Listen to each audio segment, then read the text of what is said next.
Angela, you ready? Yes, sir. We would like to call the December 16, 2014 Board of Zoning Appeals meeting to order. If you would, please stand and join us in the Pledge of Allegiance.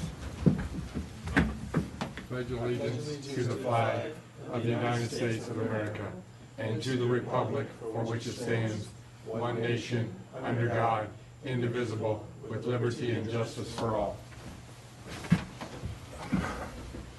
This time, we'd like to introduce the board members, starting on my left. Todd Chernick. Christopher Bluer. Gary Willis. Walt Recook. Any adoptions or amendments to the agenda as written? Mr. Chair, I'd make a motion in new business, item number 8, to add review and adoption of the 2015 calendar. Do we have a second? Second. Any discussion? We have a motion to add to the agenda under new business to approve and adopt the 2015 calendar. All in favor, raise your right hand. Opposed, same signs. Passed. The Board of Zoning Appeals is a quasi-legal board composed of resident volunteers of the Mr. City of Chairman, Milton. and I apologize. Having added that, you need to approve the newly amended agenda. Okay. I'm sorry. Do we have a motion to approve the newly amended agenda? I'd like to make a motion to approve the newly amended December 16, 2014 agenda. Do we have a second? I'll second. Any discussion? We have a motion to approve the new November agenda. All in favor, raise your right hand. Opposed, same sign. Does that work, Counselor? Yes, thank you. Thank you, sir. The board is charged with hearing requests for variances from the standards of the zoning ordinance and appeals of administrative determinations. With regard to decisions on primary variances, the board's basis for decision is provided by these four considerations. A, relief if granted would not offend the spirit or intent of the ordinance. And B, there are such extraordinary and exceptional situations or conditions pertaining to the particular piece of property that the literal or strict application of the ordinance would create an unnecessary hardship due to size, shape, or topography, or other extraordinary and exceptional situations or conditions not caused by the variance applicant. And C, relief if granted would not cause a substantial detriment to the public good and surrounding properties. And D, that the public safety, health, and welfare are secured and the substantial justice is done. At this time, our first primary variance is V14-019. Angela, will you please present? Mr. Chair, staff would like to ask that this variance be deferred until next month. We are still working, we're still waiting for McDonald's to decide their plan of action. May I ask a question? You certainly can. Angela, last year we had a case that was deferred, I want to tell you, for 6 or 9 months. And Yes. if I recall correctly, and I might not, that we essentially agreed as part of our bylaws essentially to only allow a case to be deferred X amount of times.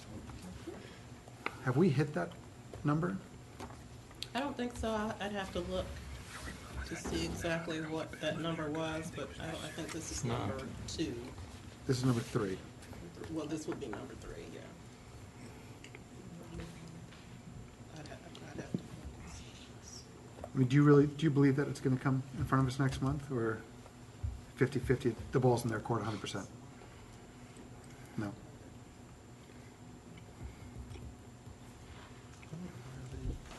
Any other questions? Maximum number is? Actually, I think he has the bylaws. This has been amended. This is the 2020 revision. Mm-hmm. And I don't, we're thinking that we never set a formal number. Do we never set it for, we just said, Yeah, I don't. You know, Okay. we made them come in eventually, come in and talk to us or else kind of thing. So, Counselor, is it inappropriate that we request if they're not ready next Well, month? you have the option to call it on the agenda and not defer it again. If you are not required to defer the matter. So, I mean, and that expectation may be communicated to the applicant. through staff. Let me make one more point. If it does not get deferred, then we do have to vote on yes or no of approving it. And then in addition, let's say we vote no, then the way also understand our ordinance, they would not be able to reapply for 12 months. Correct. 6. 6 months? 6 months? Yeah. Variances. Yeah. Lucky guys. Sounds like you would like to make, I- I'm if I- aware, you'd like to hear from Yeah, them. I'd like to make the suggestion that if they plan on deferring an additional month past January, that they still come and inform us as to their intent and what their plans are. Is that a motion? I don't think that needs to be a motion. I think it's Uh, a y- suggestion from, Well, currently, I believe you would need to have a motion to defer. If it's to January, then that's, to Sure. the January meeting. And the request that they appear may be communicated. Can we just unilaterally do that? Just tell them they have to show up? Well, theoretically, they need to be here, even for the deferral. yeah, even for the deferral, because there's no guarantee that, that it would be deferred. Okay, I think Angela can. I think, address. so, go ahead, Todd. I'll make a motion to defer V14-019 to the January 2015 meeting. Do we have a second? I'll second. Discussion? We have a motion and a second to defer V14-019 to the January 2015 meeting. All in favor, raise your right hand. Opposed, same sign. Pass unanimously. That brings us to primary variance. Angela, you ready? Make sure to get that. Yes, and just, we missed the adoption of the November meeting minutes. If you want to go back to that at the end. Number 4. Yes, sorry, it's kind of switched down. Jeez. We need a motion to approve the November meeting minutes.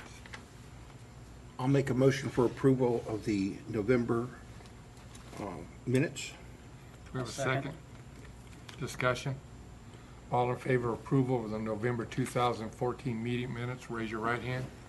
Opposed, same sign. Pass unanimously. Thank you. You're welcome. Apologize. V14-020. Angela, would you like to present, please? Mr. Chair, staff would like to request that this petition be withdrawn. We have received notice from the applicant that they are selling their property and they are no longer interested in building a pool. And they have asked that this petition be withdrawn. Do we have a motion? Sure. Mr. Chairman, I'd like to make a motion that we withdraw V14-020. Do we have a second? I'll second for discussion. Any discussion? Yes, is the proper term withdrawal or is the proper term something else? They want to withdraw. It's going away, so. So can we say denied? No, because denial will have some procedural implications for coming back with the withdrawal. That allows them to essentially Okay. All right. not get a decision, not bear any of the brunt of any of those procedural Okay. issues. Any other discussion? We have a motion and a second for V14-020 to be withdrawn. All in favor, raise your right hand. Opposed, same sign. Pass unanimously.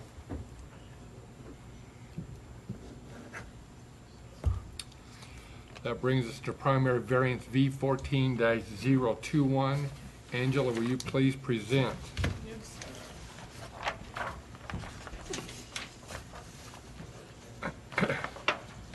The site, V14-021. The site, 683 Dunbrody Drive, is an undeveloped lot in the Crabapple Station subdivision, which was originally zoned mixed use per 2004 Z0093 and 2004 variance concurrent 0138. The lot consists of .372 acres and is now located in the T4 open transect zone of the Crabapple Crossroads form-based code overlay. The lot is bordered to the left and right by occupied single-family houses and to the rear by a 100-foot Oglethorpe power easement. The Crabapple Chase subdivision is behind that. On the final plat, this lot is identified as recreation area and common area. The original developer conveyed fee simple ownership of this lot to the association when he ceased building during the recession. Chris Elliott is requesting a 3-part variance on behalf of the Crabapple Station Homeowners Association. They are seeking a variance in order to construct an approximately 370 square foot free-form pool, in-ground swimming pool, and pool cabana. The pool and pool deck will be located 5 feet from the property lot, from the south property line, 8 feet from the east property line, and 5 feet from the west property line. Because the Crabapple area is designed to be a walkable, pedestrian-friendly area, the HOA is proposing only 1 parking space, which will be handicap accessible. To the rear, the recreation lot is a 25-foot buffer with a 10-foot impervious setback as required by the City of Milton zoning ordinance. The HOA proposes to eliminate this buffer and the impervious setback, since complying with these would reduce the usable lot area by approximately half. Section 64, 1069, 2B states that a swim pool, pool deck, and the pool equipment are to be located at least 100 feet from all interior property lines and all property lines which abut single-family uses. Since the HOA proposes a pool that is closer than 100 feet to the west, south, and east property lines, a variance is required. Section 64, 1410 indicates that 7 parking spaces are required for a subdivision that contains 65 lots. Since the HOA proposes 1 parking space, a variance will be required. Section 64, 237 BC states that a 25-foot buffer and 10-foot impervious setback are required when mixed-use zone properties border single-family uses.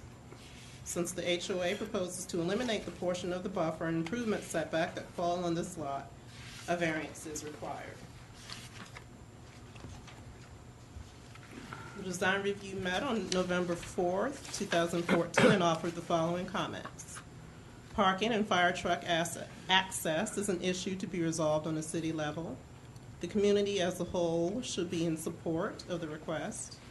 Ensure parking is available for residents on the street. May be beneficial to put no parking signs on the pool side of the street. Hold a community meeting to discuss issues. Provide letters from affected properties. Additional department comments. Staff held a focus meeting on November 5th, at which time the following comments were provided. Building plan review, site plan review, and arborist had no comments.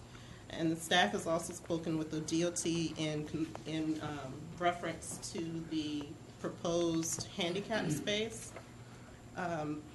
Public Works Director stated that parallel parking on this in front of the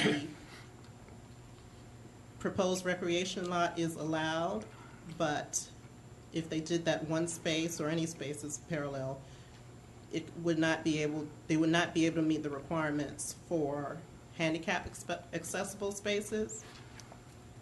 And also, if they were to prohibit parking altogether, the HOA would be responsible for placing no parking signs along the length of the entire street.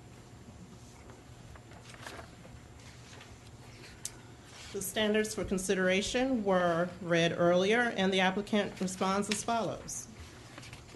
It is typical to see a neighborhood in Milton with an amenity area.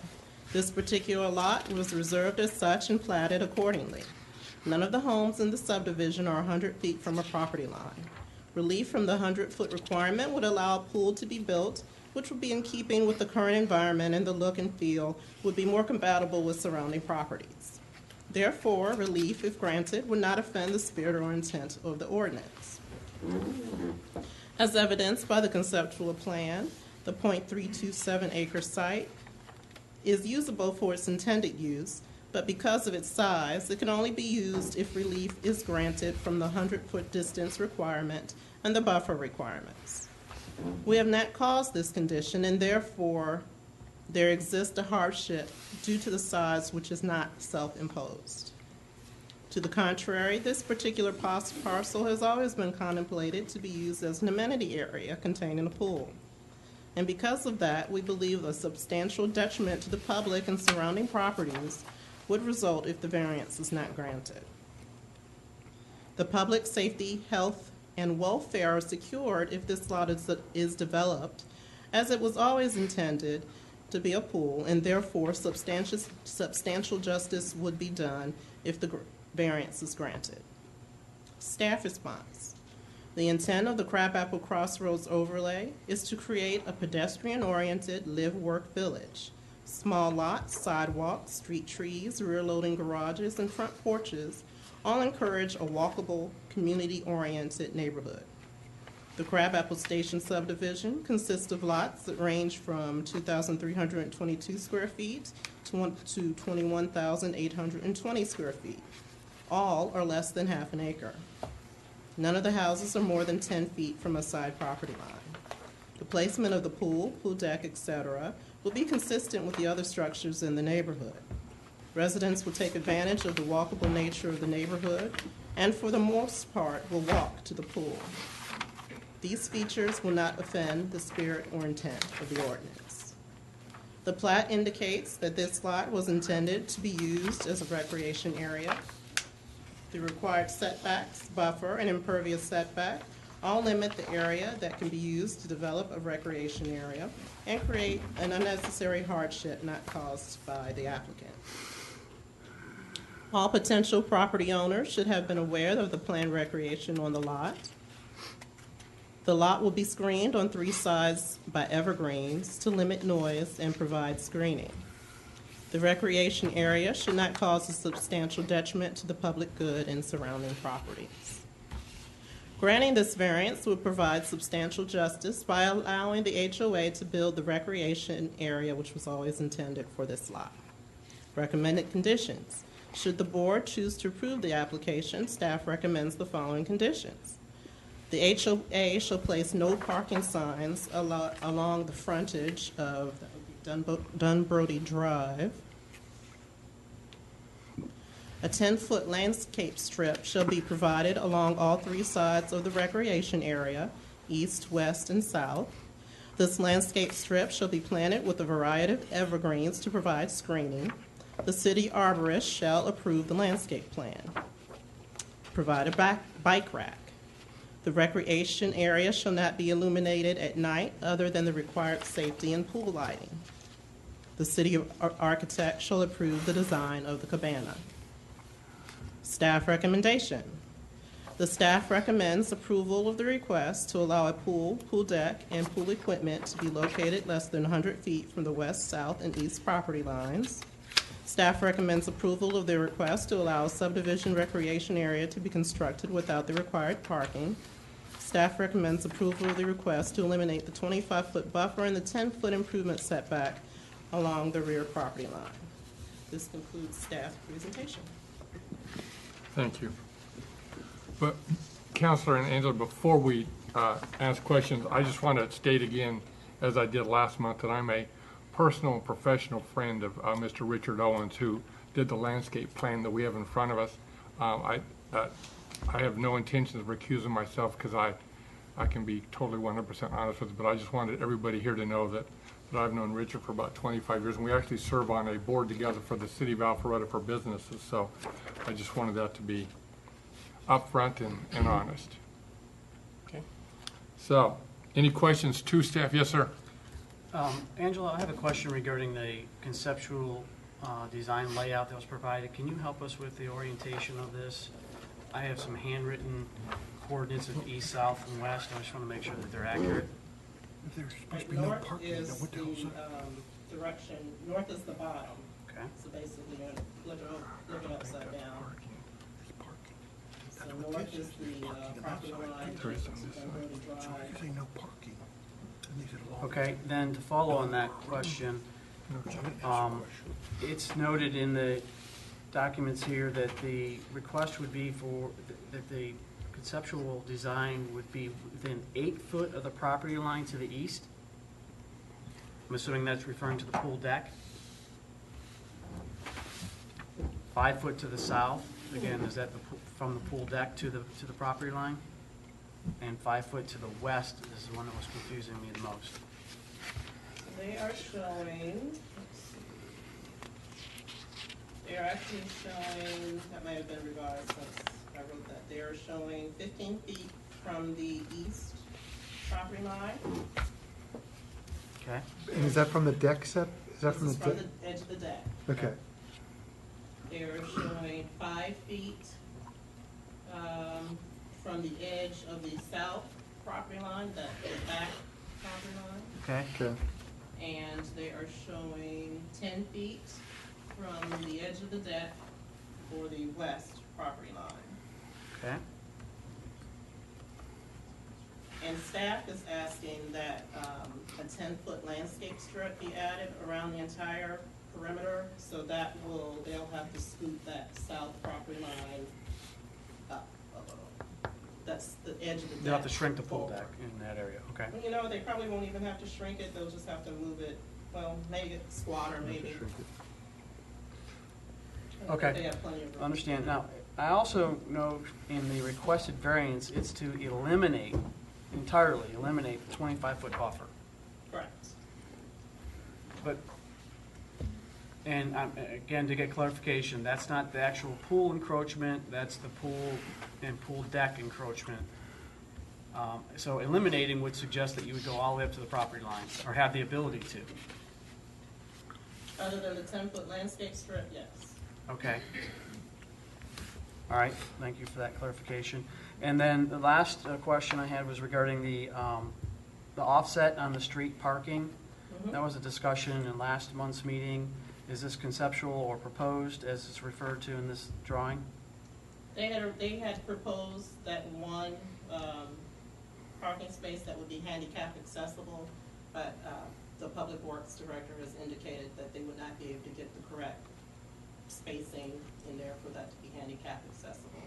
Okay, so they have abandoned the notion of doing a parking offset entirely on that side, on the recreation side of the street? They can actually do probably up to 4 of those bump outs or bump ins, but they won't be handicap accessible. Understand. Okay, so they could probably get up to 4. Mhm. Thank you. Any other questions? Yes, sir. Yes, sir. You're welcome. Okay.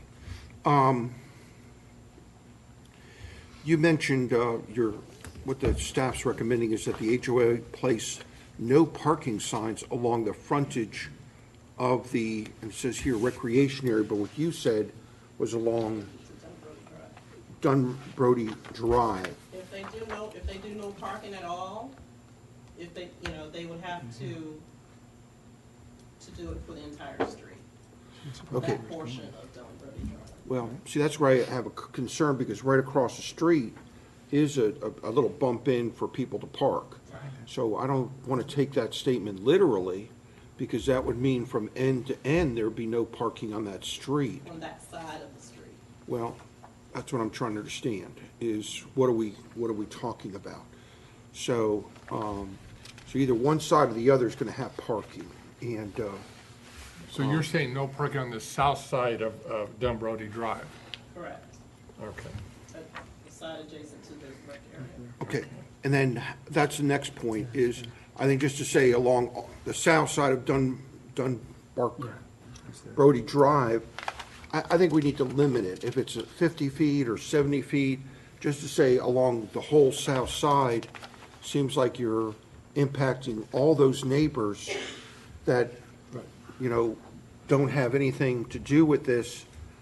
And I understand there may be some situations where, swimming pool's active and people want to park, but I'm just worried now. All I'm saying is, I think Transportation Department, they're going to do whatever they want anyway, whether we sign off on it or not. So whether we put it as a condition or not, I think the only difference is that makes them pay for the no parking signs instead of the city.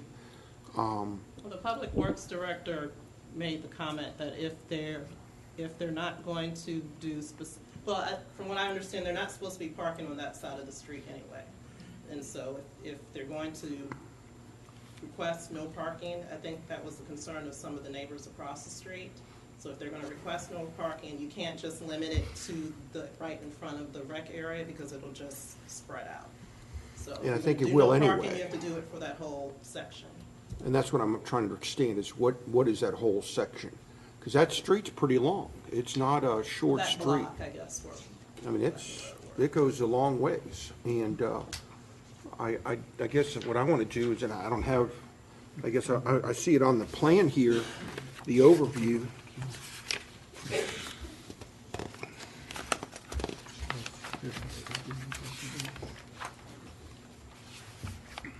But it goes all the way to, I don't know if that's considered, It goes all the way to the restaurant. right, and in both directions. So it goes to Crabapple Road all the way to Broadwell, and I don't think that's what we want. I think that's, so all I'm saying is I'm just wondering, maybe this is something just Transportation Department takes up, and maybe we're silent on this, the only difference being, maybe we say if any no parking signs need to be put up, maybe the community pays for it if that's something that we decide. And that way, we're just kind of staying out of that, because there seems to be more decisions that have to be made than me looking at it. But, you know, we haven't heard the case yet, but anyway. Can I ask a question? Yes, sir. Okay. A couple questions, if I may, ma'am. In the intro brief, it said that on the final plat that this was identified as a recreational and common area. Is that zoned any differently than the rest of the neighborhood? Okay, great. In the applicant's response, they said that there is no 100-foot setback from any of the properties aren't adhering to any of the current setbacks. Is that accurate? Are the rest of the residential homes zoned differently, or was there a zoning difference variance made for them than this particular area? No, that 100-foot is specifically for us subdivision pools. Okay, so it's just for pools. Okay.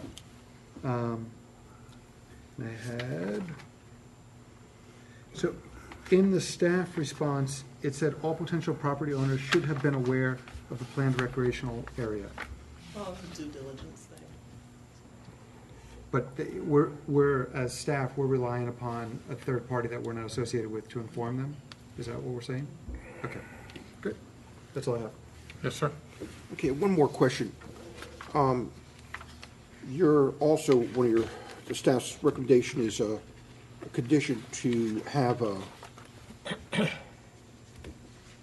10-foot landscape strip. And from what I'm hearing from you, that 10-foot landscape strip is in addition to what's out here, and that's what I'm trying to understand. What am I looking at? Is this not a green strip around the whole perimeter, or is it just up where the sidewalk is that's not quite 10 foot? I guess I'm trying to understand, why can't that 10 foot be within what's already green? Well, it That you're would saying be. they're gonna move? It would be. I'm not asking to go outside of the property boundaries. Just for example, in the rear, they're up to 5, in one area, they're up to 5 feet from the Okay. property line. So and then I want that 10-foot landscape strip specifically to be planted as a screen. Okay.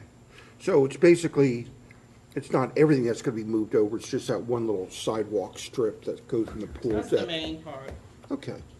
And, because one of the concerns I have is they may not have enough pool deck anyway, based on the size of their community, based on health department standards. I was told that they were given the Fulton County standards, per household, and they meet that.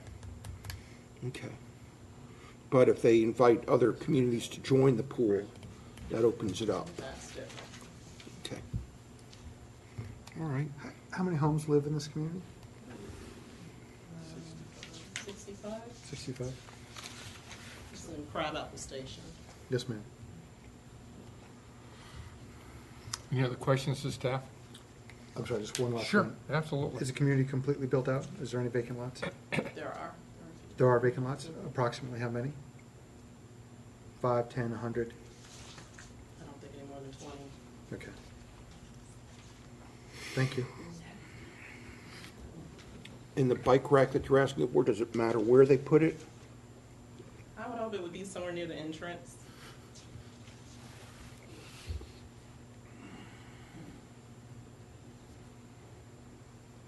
Any other questions? At this time, we'd like to invite the applicant up to present. If you would state your name and address for the board, we'd certainly appreciate it.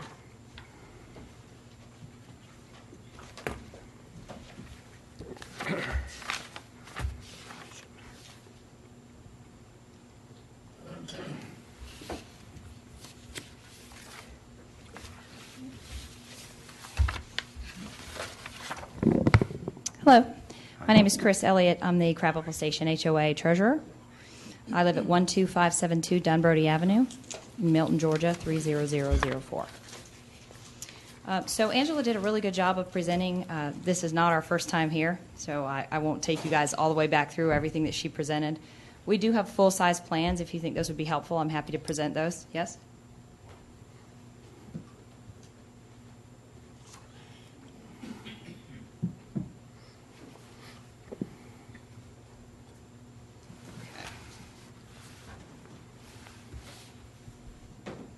Okay.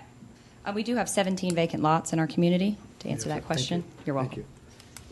Thank you. So as you can see here, we have taken into account the green space buffer zones that Angela talked about. We have tried to do our best to show those here on the plans, but if those need to be increased on any side, we're happy to do that. We are looking for a variance to the parking lot. I think that would that's a very important part of what we're trying to accomplish. We are very much a walking community. My bus stop, for example, is further away than any home would be to our pool. So it's keeping in the spirit of our neighborhood and with our community and with Milton.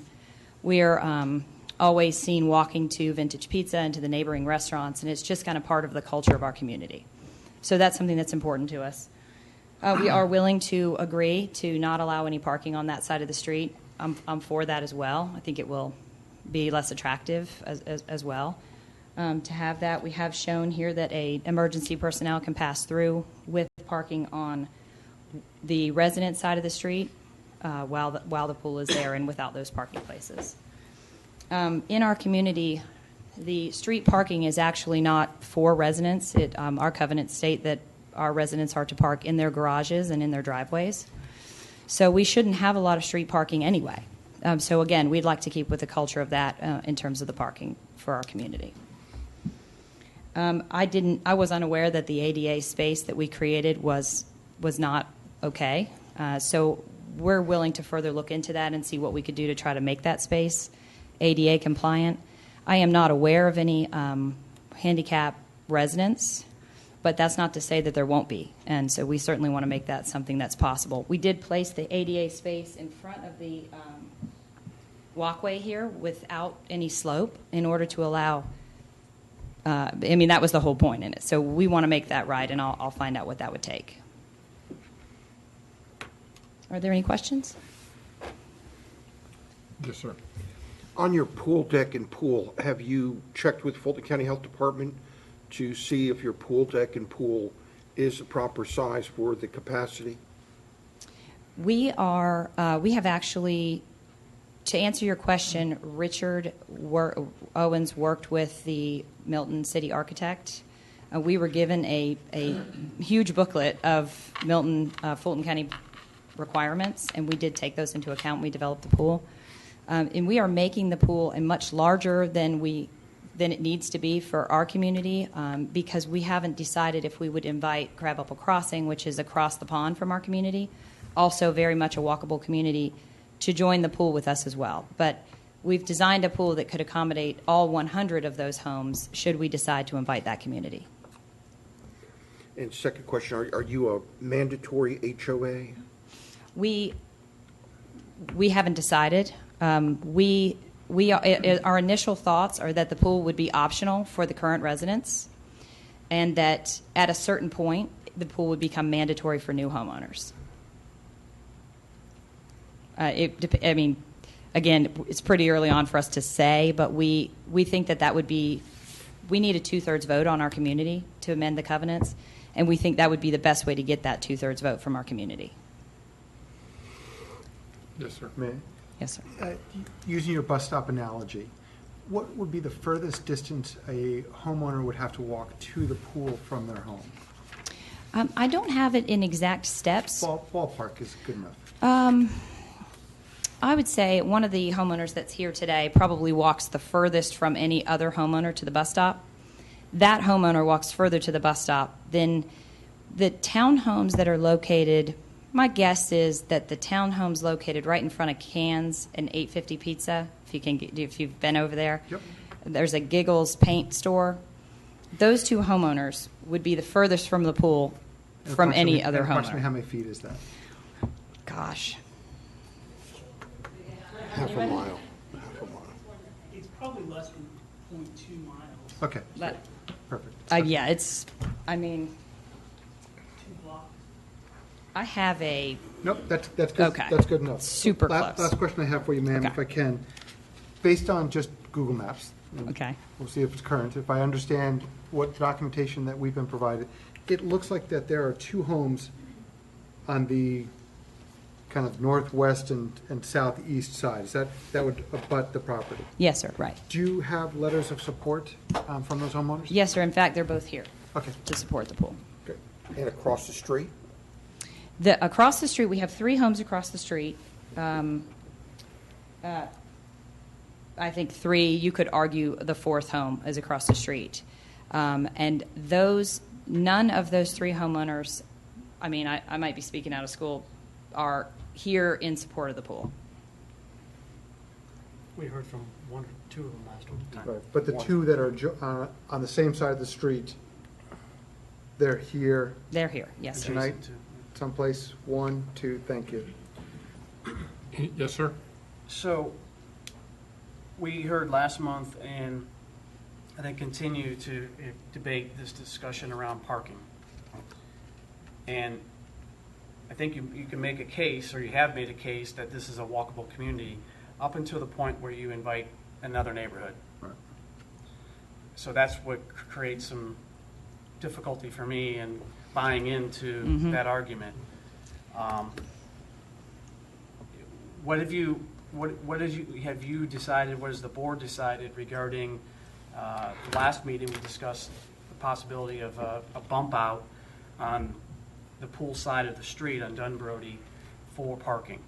Has that been abandoned, or is that still? No, absolutely not. We so there's something important about noting the Crabapple Crossing subdivision. So, to your point, inviting external communities is not in our plans. You know, there's a new community, Stewart Hall, that went in. There's some other communities along Broadwell Road. Clearly, if those residents have to drive, it's probably not what we want to do. I would say, preliminarily speaking, that we don't have any plans to do that. Crabapple Crossing, most of the Crabapple Crossing residents live as close to the pool as our residents. In fact, the 2 communities are often mistaken as one community. We share bus stops with that community.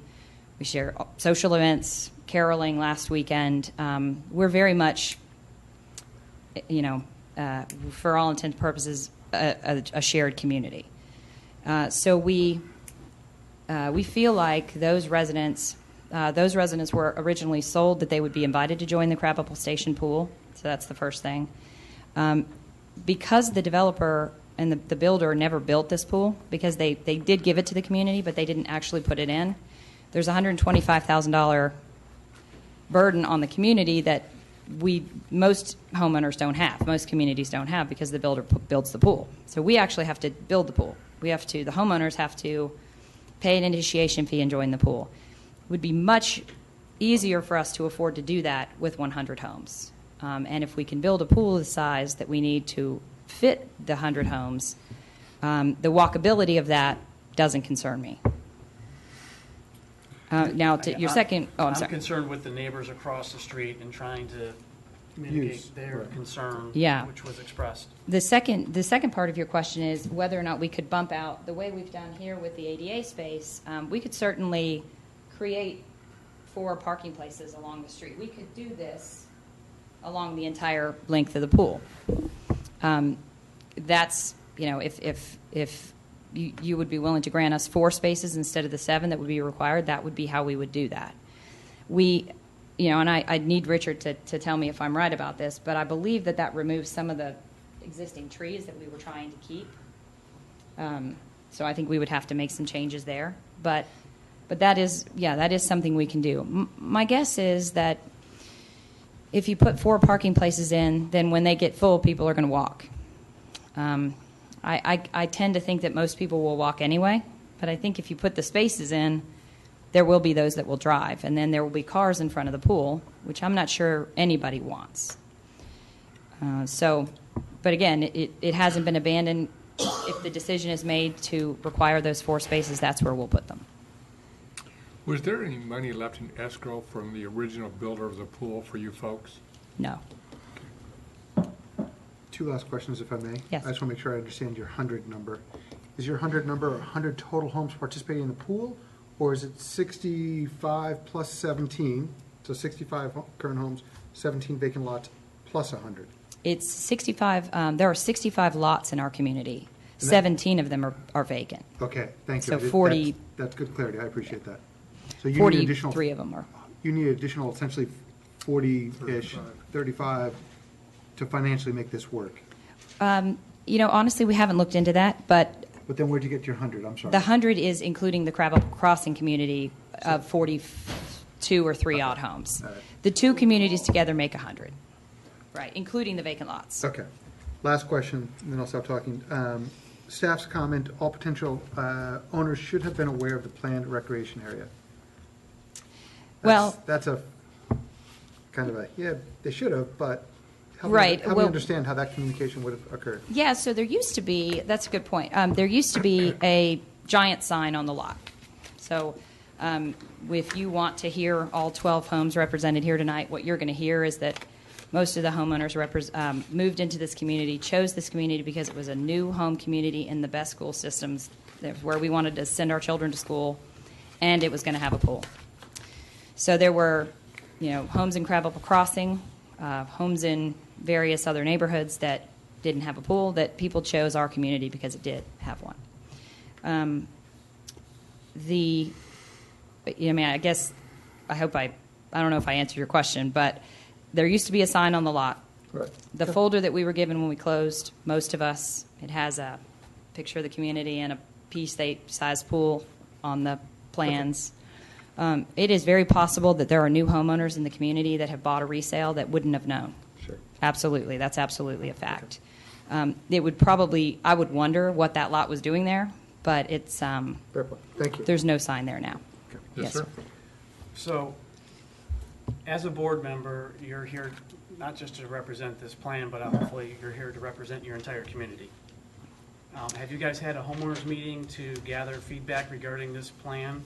Yes. And can you share with us the negative feedback that you've gotten from your community so that we can consider that?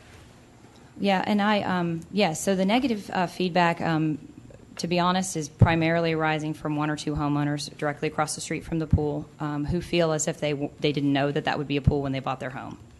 And I empathize. They, from what I can understand, are concerned about the parking and are concerned about just in general having to look at a pool. And they're here, so I'm sure they could speak. I don't want to speak on their behalf, but Okay. but in as a whole, the feedback has been very strong. Like I said, with very little effort, there are 12 homes here to support the pool. We all, I'm sure that everyone would speak to the walkability of the community, how that's part of our culture, and how we don't feel like a parking or the 4 parking places are required, or something that we would use. But again, that's up to you. Thank you. Thank you. Yes, sir. Was there an official vote taken by the community about this pool and clubhouse? No, we voted in 2013 to go and find out if we could have a pool. That was our big task for 2014 as a board. Go and find out if it's possible.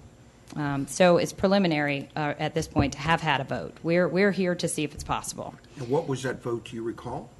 What vote? The vote that you had in 2013 to see if you had enough our decision to move forward and go find out if we could have a pool was unanimous at our HOA meeting in 2013 at the end of the year. Okay. It was unanimous support of let's see if this can be done. We've been looking at this empty lot for 8 years. Let's go find out if it's possible. We haven't voted. We need a 2/3 vote of our community to amend the covenants to put a pool in. But as you can see, because the 10-foot improvement setback runs right through the center of the pool, without the variance, we feel like we'd be going to the community to say, if it's possible, would you vote for it? And we want to go to the community and say, it's possible, it's time to vote. You've also heard the staff's recommendation on conditions, one of them being parking, no parking along the south side of the street. How do you or the rest of the community feel about that condition? Our covenants currently state the same thing. Our covenants state that unless there's an event, it says with prior approval of the board, but unless there's an event or some purpose for on-street parking is not prohibited, is not allowed in our community. I will say it happens. People do it. It hasn't really ever been a big problem. We have a few problems where there's too many cars at a home and maybe some bump outs along the curb. But I don't have any issue with that. I don't know how the community is going to feel about it. I would prefer to have no parking signs around the pool because I think that I think we can handle within our covenants someone who's constantly driving to the pool and parking in front of someone else's home. Also, if the pool is an option in the beginning, there will be a separate set of pool covenants that we can address all of these parking concerns in and take away those rights if they're not followed. And then the second condition about the 10-foot landscape strip, you did not have a problem looking at perhaps that sidewalk area to move that down and meeting that obligation? Here? Top right. Top right, go up right there. Here? Yes. Yes. No. I Okay. don't. And then the third one was provide a bike rack? Yes. Somewhere near the entrance? Okay, We've planned the bike rack for here, okay. but we could put that, Wherever. we'll do that, no problem. And then as far as not being illuminated at night, do you have a problem No, with that? I actually had, my question was whether or not the regular street lights would stay on and not be impacted, right? Yeah, so that's no problem. So again, what we're talking about, what your concern is, that the lighting we're talking about is within the pool property, not along the street. Right. Okay. And then the city architect approving the design of the cabana. And I imagine the cabana is this, where the pump house and pool and, Here's a bigger drawing of that. sure. That's correct. I'm fairly certain that has already happened, but yeah, we don't have any issue with that. And that, I think that's going to have to go in front of the design review board anyway. I don't think it's a situation we have to get involved with. That's going there anyway. Okay, no problem. Well, can I ask a question regarding this cabana area? From the drawing, it looks like it's primarily bathrooms, pump room, and storage. Is it a gathering area? Is there any open space for gathering purposes? Yes, there's an outdoor, this space here that you see here along these dotted lines. Yes. So when you come in through the gate here, you walk through a hallway. It's pretty standard. And then this is actually open. We're planning, and this is a covered shootout roof area. We're planning some ceiling fans in this area so that our homeowners can gather in this area. And even homeowners who don't want to participate in the pool can come to gather up here in this area and participate in the community. Any other questions? Thank you, ma'am. Thank you. Thank you.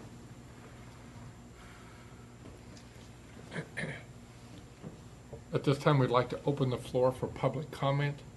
And if you come forward, please bring your yellow card and give it to Angela. And then state your name and your address for the board, and we certainly appreciate it. Good evening. My name is Robert Avosa. I live at 12564 Dunbrody Drive in Crabapple Station. I wanted to start off by saying thank you for serving on this board. I know that you're all volunteers.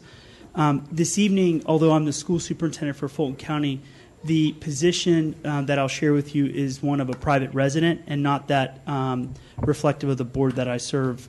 They're all elected officials, so I need to make sure Your that. name was familiar. I'm like, I know your name. Why do I Yeah, know so your I name? just want to make sure that there's a clear distinction. I'm speaking today as a resident of Milton. One of the reasons why my wife and I chose Milton was that you all value this idea of keeping a rural feel in the community. And one of the ways we can keep that rural feel is by providing communities like this that are denser, and in that density, people choose to live that way. If you don't want to live that way, then you go buy a house in a 1 acre lot, lots of buffer, lots of space. We all chose to live in a community like this that's chock full of kids and families that really are attracted by the great schools.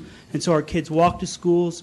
We take full advantage of all the great restaurants. And I will tell you, the parking spaces in front of my house are often occupied when I come home late at night by people who are at SIP and people who are at Vintage enjoying that beautiful area. And that's fine. I pull around the back and I pull my car into the garage. That's the reality. Those aren't our parking spots, although I'd like to think it's mine. It's often not available for me in the evening. One of the things I wanted to share with you is that the community not only values walking to school and walking to the restaurants, but the reality of what this society is missing today is that neighbors don't know neighbors. And so one of the benefits of living in a community like this, walking to the pool, walking to the pond, you see the kids out in front fishing, I think that's a beautiful thing. I sit on my porch and watch the kids fish. Neighbors walk by jogging across the pond, I say good morning to them. The reality of that is it keeps crime low, people healthy and fit because they're walking to and from different places, and we share and enjoy that kind of thing. Now, I bought this piece of property in the middle of the worst time of the recession, and one of the things that was shared with me is that there will eventually be a pool in this community.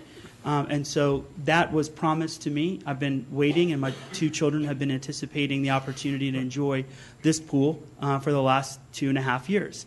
And so it's pretty simple.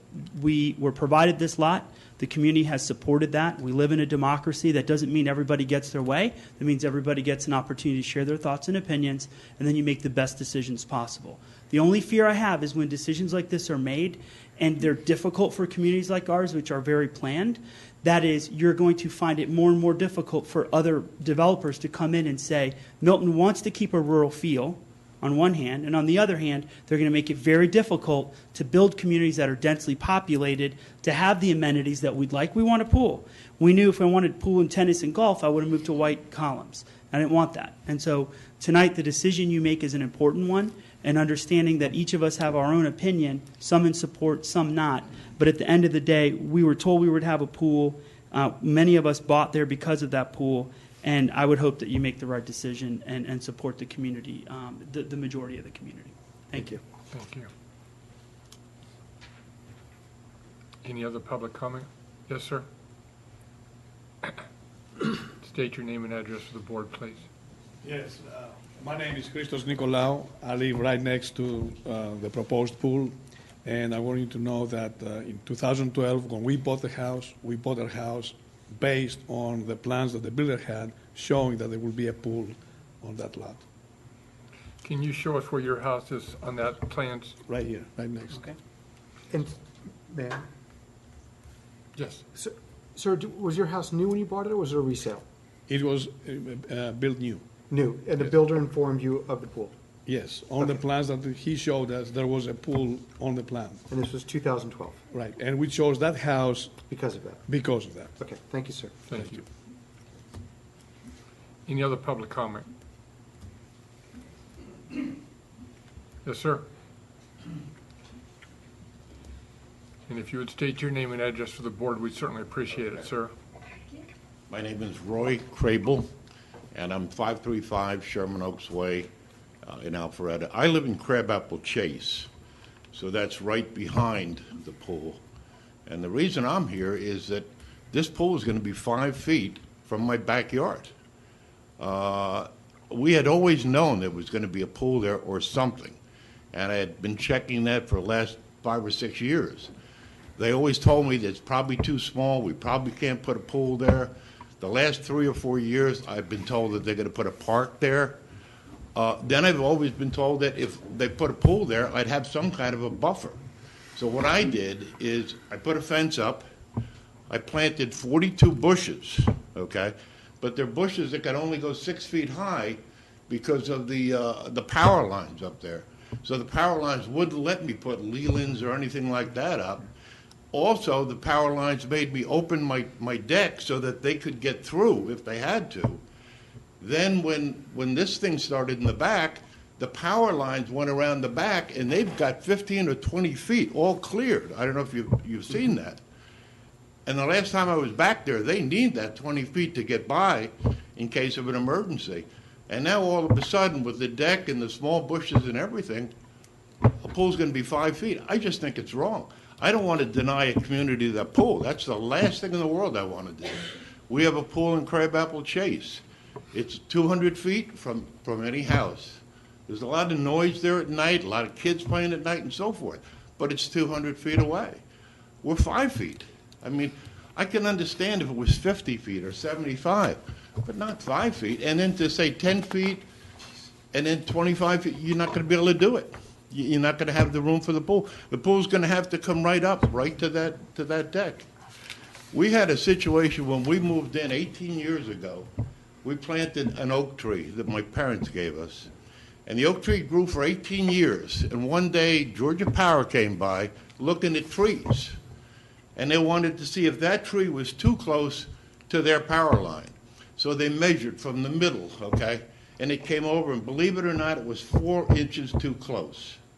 So after 18 years of growing that tree as a gift, they cut the tree down. And they basically said, this is the rules, this is the variance, this is the way we go. 4 inches, we lost that tree. And all I'm saying is this is 100 feet, and you're going to 5 feet. I mean, at least we'd have to have some kind of a buffer, some kind of a, we can't even have a privacy fence. I mean, we've got an open fence right now. So we'll have a house that's on a half acre, and right behind it, we'll have a swimming pool. So we'll have the kids all day long. And again, I don't begrudge them. I just think that this subdivision, I used to be a builder, this subdivision could have picked another spot. That, you know, they knew from day one that this was too darn small. They've been saying for the last 4 years it's going to have to be a park. It's too small. They've got 17 open places now. Pick one of those. I just don't want something that's, and I don't think it's fair, and I don't think you should vote on it to put it 5 feet behind somebody's property. I think if it was your backyard and there's a pool, you'd vote against it. Yeah. I just want to make sure I'm looking at an aerial photo and trying to understand which is your home. Can Yeah, we you, did can you south- show us on that approximately where you are? Yeah, we'd be the south side, so if this is the pool, we'd be right here. No, we'd be right here. Right, but looking at this aerial, I'm looking at a home. It looks like there's a power easement between you and that property line, and it looks like physically your building doesn't begin till probably almost the whole width of a similar size width of the lot that's out there now. So it looks like your home is about 100+ feet away from this Look. pool. Is that No, correct? it's not 100 feet, it's about 60 feet back. Now, there was a time I also went to these people, okay? And this is 3 or 4 years ago, and said, if you want part of this property to make your pool, that's okay. Nobody ever got back to me on that either. But it's not, it doesn't have any bearing on how much property I have. I have that thing above me, so I can't build anything back there. I'm not allowed to put a pool in my backyard because of that power line. Right. So I go back to the fence, I've done everything I can, and now all of a sudden, and also you've got 14 very large trees. And they provide just a nice blocking for the whole neighborhood on that cul-de-sac. And you're going to be taking down all 14 trees. So anything they plant, if they do plant that 10-foot buffer of evergreen trees, they can let their trees grow as high as they want. Now, your property, if I'm remembering it correctly, because I've been out there, is much higher than this property. It looks like the difference between where the pool's elevation is going to be and your home's probably a difference of 15 feet? No, we're pretty close to the same level. Really? Yeah. Okay. Yeah, I mean, if the pool's a little bit higher, that's it. I mean, we have a little bit of a buffer in the backyard that goes up, might be a little bit higher, but we're pretty close. I mean, it's pretty straight lined. Okay. You know, Or maybe that bunch of dirt sitting in the front confused me. I don't you know. got it, but some dirt sitting in the front by another gentleman's Sure. house, right? Right. And then you've got all those trees, which I guess have to come down. I haven't heard anything about that. Right. And not only that, but I mean, even in the crabapple pool that we have, it's a very active pool, and people come from everywhere to get in. All you need is the combination to the door, and you've got 40 extra kids in on a weekend, which is fine because it's built for that. Right. Thank you. Thank you, sir. Thank you. And again, I don't want to knock anybody to the pool down. I'd love to have a pool. Swim at my house. Oh, you need this back? Can I get one of these, or can I get these Can pieces? you measure on your map? Picture of the actually pool? how far away it is using the tax map information? I can show you how to do that in the GIS. He's not as close as he said. He's not as close, no. Can I have that? There you go. Thank you. Angela, before we take, can I ask a question? Yes, sir. Do you have the dimensions of the proposed lot, of this applicant's lot in depth? So from the street to the back, what the depth of that lot is? This lot, I have it in the plat, which is at my desk. Because I know you, I think what we'd like to find out is exactly how far the pool's going to be to his house, To his residence? See, I to his don't have- residence. He is actually city of Alpharetta, so I don't have anything with his well, property. we could pull it up on Fulton County GIS. We We can could probably do it. get close.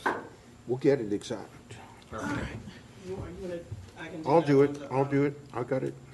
Any other you gonna public be able to comment measure on your phone? while we're doing this? And if you would state your name and address for the board, we'd certainly appreciate it. Angela? Hi, my name is Lisa Middlestat. I live at 688 Dunbrody Drive, and I live directly across from the And proposed pool. Will you show us where you So- live on this? I'm a little confused because they didn't ask for a 100-foot variance from the north, east, south, and west, and I'm quite sure that it's to the north, east, south, and west, because I'm to the north. Yeah, so you're at the So- bottom. Okay, so this is north. So my house is smack in front of the pool, right here. Okay. So my house is Show also me again where your house is. right here. Okay, you're right in front, okay. This is, I think, what you were referring to as the north Correct. side of Dunbrody Drive, and this is the south side of Correct. Dunbrody Drive. Right. Yes, ma'am. So I live right here, and as Chris said, there's three houses here that are across the street that are also within the 100-foot variance. Again, it is I live on a very small lot. My front door, my bedroom window, and my office window are 15 feet from the curb. So unfortunately, the front of my house, where I spend most of my day, is 15 feet from the curb. Yes, I'm concerned about the parking, but more than that, I'm concerned about the noise. I feel the same way as Mr. Crable. I would love to have a pool in the subdivision. I've raised three children. I grew up in subdivisions with pools or had pools in my backyard. I think it's very unfortunate that the developer chose a lot that's between a third and a fourth, well, between 1/3 and 0.4 of an acre. It is a teeny tiny piece of property, so that's just very unfortunate. I do believe that the people who bought from the developer were all told. I mean, I've seen that they have little booklets that they were told that spot was going to be a pool. That developer has since gone bankrupt. I bought my house this year in April. I did all my due diligence when I bought the house. I paid $474,000 cash for the house. I contacted the HOA through Access Management. I asked for a copy of the 2013 financial statements. I'm a CPA. I reviewed them. I asked for the 2014 budget. There was no item in the budget that said, application for a pool variance. It just gave me no indication. I asked for any variances that were going on or anything I should know about, including the lot across the street and some of the undeveloped property, and I was given by Access Management a variance that had to do with, I think you call it the Broadwell House, which is another construction project that's in our subdivision that everybody's very familiar with. So I did all my due diligence, was in complete shock when that sign went up that they were asking for a variance. So again, the people that bought from the developer that had no business telling them a pool was going there because the lot needed way too many variances to get a pool, those people they want a pool and they're disappointed that they can't get a pool. So again, not everybody's going to be happy, but I'm very much affected by this because my house is so close to it. The noise factor, I think, will, in my opinion, is definitely the right of quiet enjoyment is not going to go on when there's a pool that's that close. I also, I did an opens record request, and Angela pulled 4 different variances that have gone on in the city of Milton, I guess since the city of Milton has been a city. There's 2 of them that are kind of irrelevant. One is Crooked Creek, which, as you probably know, is a huge subdivision.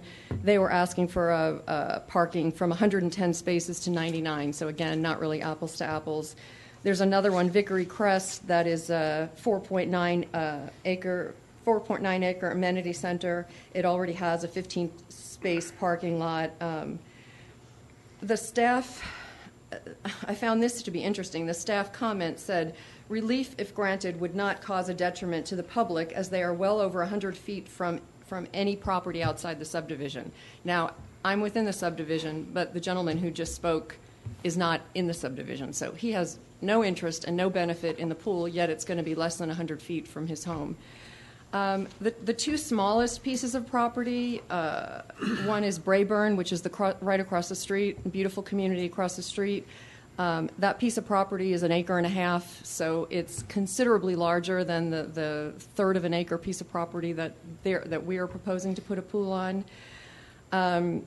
The staff comment there was that this amenity has been disclosed to all home buyers.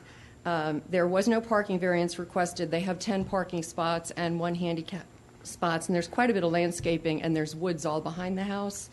But the staff comment on that one was that the developer was John Whelan Homes, and he owned all the lots that are within the 100-foot of the pool, so no private property is affected.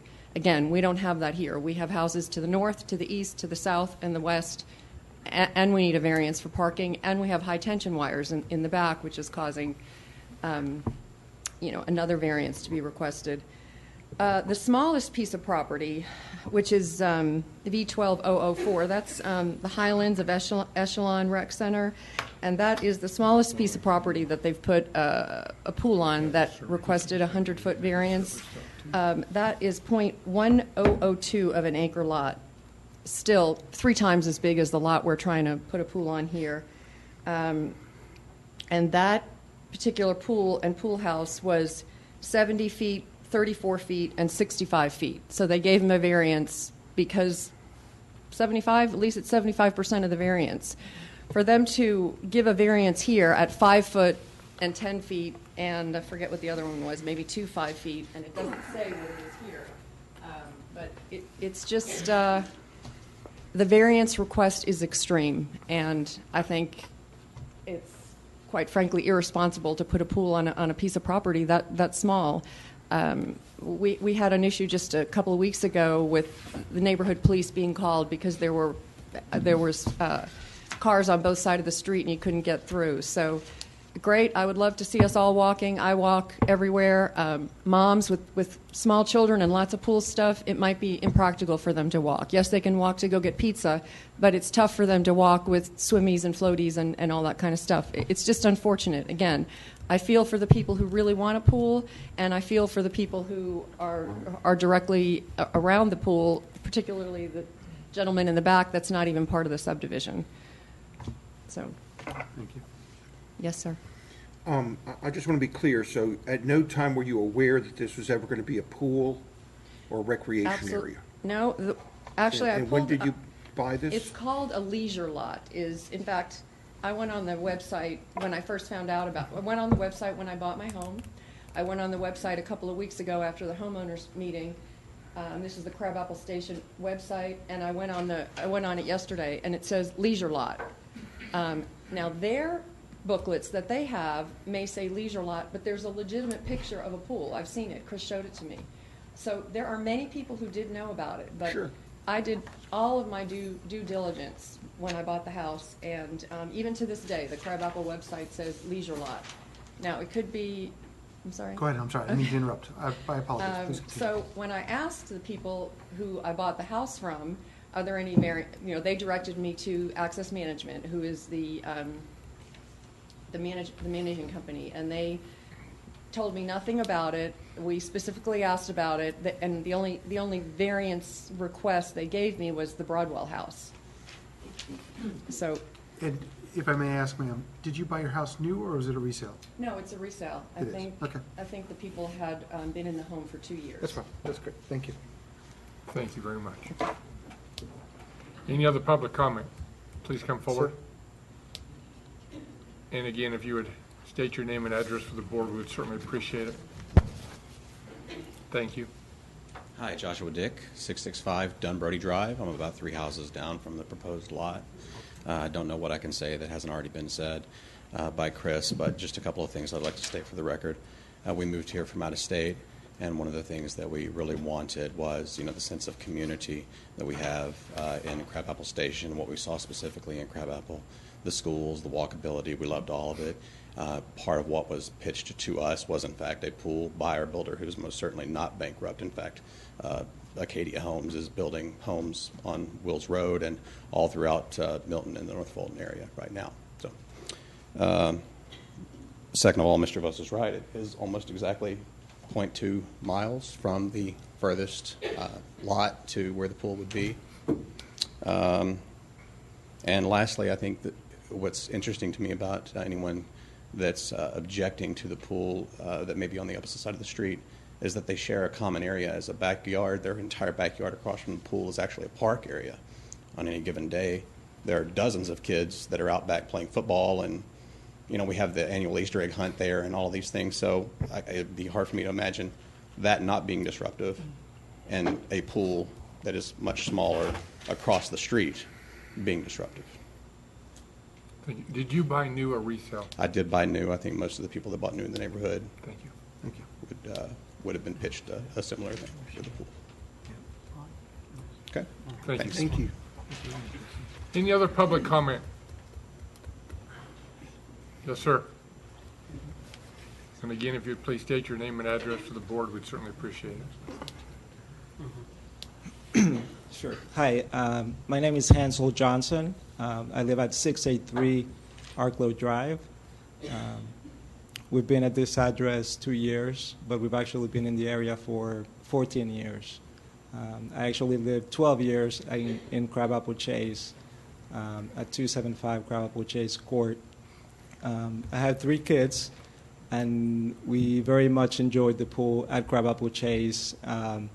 And we were looking forward to having a pool in this neighborhood. That was one thing that, again, we bought 2 years ago, and at that time, there were plans, and there was that sign that showed that there would be a pool in the neighborhood. And again, back to the point, my house also backs into that public park, and I agree with that comment that my 3 kids are out there all the time. They're playing, they're in, scooters, they're playing with the other kids in the neighborhood, and I would think that's a lot more disruptive than having a pool that's across the street from your house. Would you show us approximately where your house is on that drawing? So the bottom is north. Yeah, so there's a set of houses here. Behind those houses is the public park, and then on the other side. Okay. So, I did not buy new. I bought 2 years ago. It was a resale. And when you bought your house 2 years ago, was there any information in the packet that said that there was going to be a pool? I did not get a packet, but I did see there was a sign that there would be a pool in the neighborhood. And where was that sign, sir? It was when you come in, if you're coming in at the entrance from Cairns, I think it was straight ahead in that area. How big of a sign was it? Approximately. It was, I don't know, some, 36 by 48, something like that. Something like that. Okay. Thank you very much. Sure. Any other public comment? Did you fill out a yellow card? Well, you can, if you, okay. And if you'll state your name and address for the board. I'm Casey Waters. I live at 691 Arklow Drive, right beside Mr. Johnson. And I work from home as well, and I have 3 small children. And this pool is seasonal. It's not going to be loud year-round. Where I live is in the common area. We have the common area between all the homes. It's very loud, but it's a happy loud, and I'm glad we live there. Okay. And I bought just last year, July, and we knew there was a pool. New or resale? New. Okay. Thank you. Any other public comment? Did we ever get your answer? How far is it? It's working. Yes, ma'am. I think it's. My name is Brittany Dieterle. I live at 693 Dunn Brody Drive. I am the neighbor on the other side of the pool, and I have been in the neighborhood for 3 years. I lived previously in Crabapple Crossing in a townhome and have been in the neighborhood a total of 6 years, and I am in 100% support of the pool, even though I live right next door to it. And I think it's going to be great for our community, and I'm looking forward to it. I do know that 3 of the 5 homeowners across the street from me are also in support of the pool, and I think we have letters, or if we need letters, we can get letters of support for you. Okay. Thank you. Thank you for listening. Any other public comment?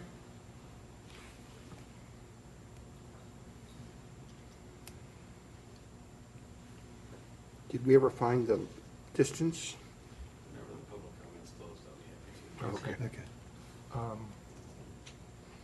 At this time, we'd like to invite the applicant back up to make any kind of closing statement that you'd like to make. You don't have to come, it's totally up to you.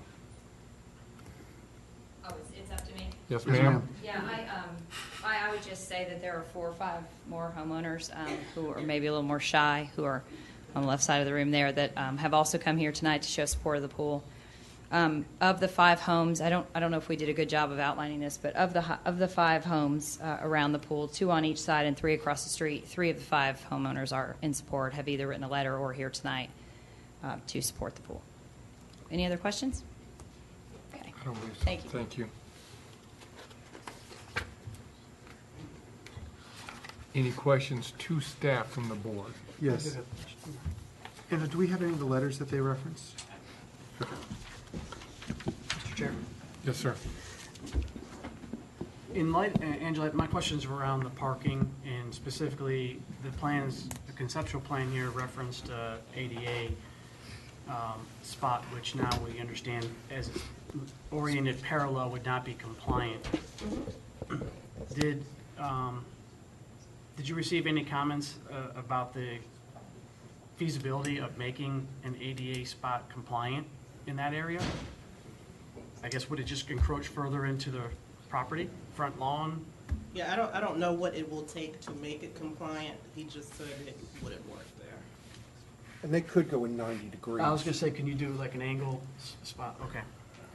Well, yeah, parallel. Well, or a there's parallel right spot now, with but that. an angle maybe less than Straight in, Probably have to be or straight in. degrees. Or Because 90. you have to have the spot, and then you have to have the striped loading space. Okay. I bet you can't. Not, you won't be able to pass through there. All right. Any other questions? Yeah. Mr. Lagerblum, did you find out some information? I do, and as luck would have it, I've got a great computer in this room that has no connection to the internet. So if you'd be willing to, and we certainly could do this with the advice of our city attorney, if you'd be willing to come over to the court section here, potentially with Angela and anybody, 1 or 2 people from the audience who might have interest in just validating that what we're looking at is accurate. I think we can get you that answer. I've got it pulled up. I hate to testify to that myself in this particular hearing because of the conflict that I've expressed to you at the Angela last can do meeting. that. But if you're willing to allow Angela to come take a look and then come back and testify as to what she's seen, I'm happy to do that. Yeah, That's fine. that'd be You're great. interested in the distance from the property line to the nearest structure? Give me exactly what Rear you're... property line to the homeowner who is speaking. The structure? against. To the structure. To the structure. To the structure. And sir, if the rear property line, I'd be also interested, does that include the easement from Georgia Power? Okay. Because All right. sometimes that's a little bit of. I'm going to do the best I can do with Fulton County's GIS information. That's right. So it's going to be Well, plus or minus a fingernail, but Understood. we'll do the best we can do. And then just to help us with it. And sir, we would like to invite you to go with them, so you can see this with Angela, right over here. So we get both sides, so you know that what the city is saying is absolutely 100% correct. Hey, can you help me with the depth of the property itself from Dunbrody Drive to the rear property line, just so I have Of the HOA's perspective property? of the property in question? Yes. So the depth of that property. Sir, While they're doing, I'm sorry. It's right there. Angela, invite him up, please. It's Roy. Roy? Mr. Chairman, can I make, just while they're doing this, can we just take a 5-minute break? Would that be appropriate? It would be Make a appropriate. motion. Sure, make a May- motion. If I can make a motion that we adjourn for approximately 5 minutes. Let's call it recess. Recess, excuse me. Do we have a second? Second. Discussion. All in favor of recessing for 5 minutes, raise your right hand. Pass unanimously. Thank you. Thank you. You can, sure, Absolutely. absolutely, go. They went that They way. went that way. Yeah, go. I don't know, the door may lock. Yeah, I don't- Be locked. If it's locked, just- No, I don't have the key. I'll bet you it's 100-foot right-of-way power line. I know that. That's why The girl across the street, she's not that close either. well, I was gonna bring that up too. but I didn't want to embarrass her. Yeah, I know. Here's the thing. Look at what people are having now. The Buckley's condo. Right. And then the Target across the street, they were Best Buy. And that thing's been, Right. it's selling commercial for 80 years. But, and that's what happens. And I feel sorry for but let me tell you, when it says luxury, whatever she said it was, or park, whatever it can be anything. You can't. Well, let me just say this. I'm not, if I made the motion, I'm not gonna recommend anything about the no parking. I'm just gonna leave that up between the city's transportation department and whoever. I'm gonna let them decide. Here's We're what I'd not like you to in do. this business. Here's what I'd like you to do. When you get done stating this with your motion, I would like you to see the reason you didn't include this guy. The first thing Todd's gonna do is raise his hand and say, we're gonna include it, and then we're gonna have a big fight. I know that. And I don't And then, wanna make and that. also, on this architectural approving, this architect's getting too much freaking power in this community. It's taken 6 weeks to get a damn. Yeah, but the design review board's gonna make him do it anyway. That's what I'm saying. So why put it in here?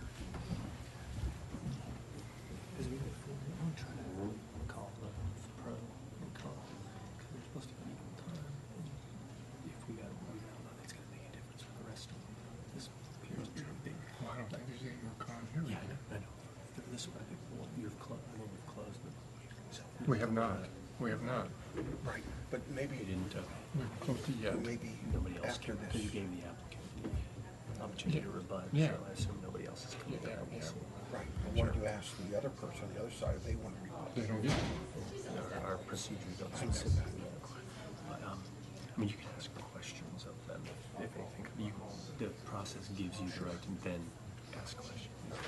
Is this what you want now? Mm-hmm. Yeah, we may need to, because I think that's been changed. That's the latest one that Angela gave me. Good job. The bylaws have.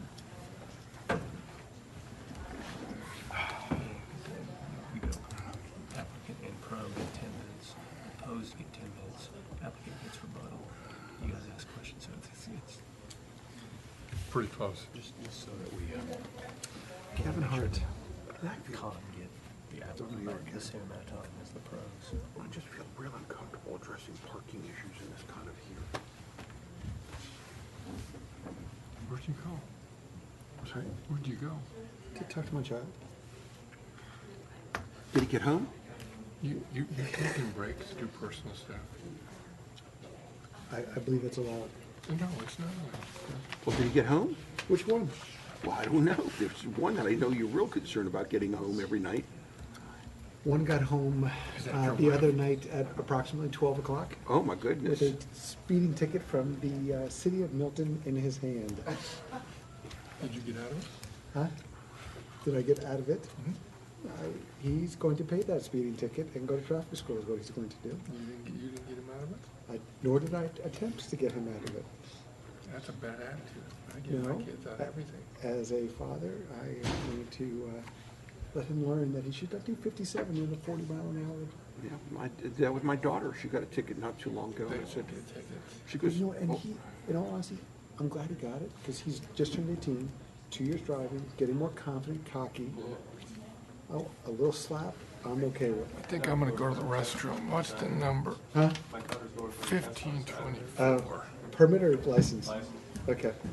Well, this is also a good opportunity for him to learn about the solicitor's office and arguing. I kid you not. I mean, honestly, I told that with my daughter. I said, okay, you got a ticket. Who do you talk to? I don't know, Dad. I said, well, then you need to learn. Who do you talk to? I said, well, you need to talk to the solicitor's office to see what you could do. I get sued often enough, but trust me, my kids are familiar enough with.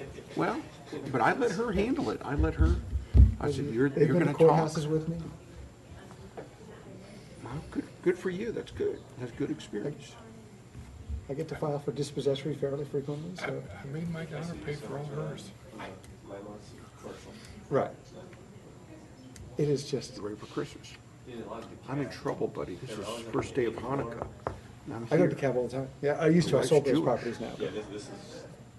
I was supposed to pick up a gift. And I got, End of the night, you take her this. You say happy Hanukkah. I'm gonna go to Walmart. I'm gonna find something. What do you gotta get? Right. Yeah, but these are little gifts, right? Yeah, I gotta get 9 days worth. Well, you only need one today. You can get the rest. Clark County has it together. They're the only county Does that she take that pretty serious? you can file online, you can do everything online, just show up How the should day I put of. it? It's like anything in life. You keep mama happy, the house is happy. So, and what happened, I went to the eye doctor. And I thought, oh, no problem, I'll be out of there in an hour. Next thing you know, they're dilating my eyes, I don't know and if we're waiting for comic that. Then they start shooting their shit with me. And next thing I know, I'm leaving there at 6:15. I don't have the And I'm not sure I can get, and I'm a diabetic, so I've got to get something to eat. And I get here, I'm like, holy jeez. And Chris's is over It's there. way over. Which one did you want? Chris's phone's over there.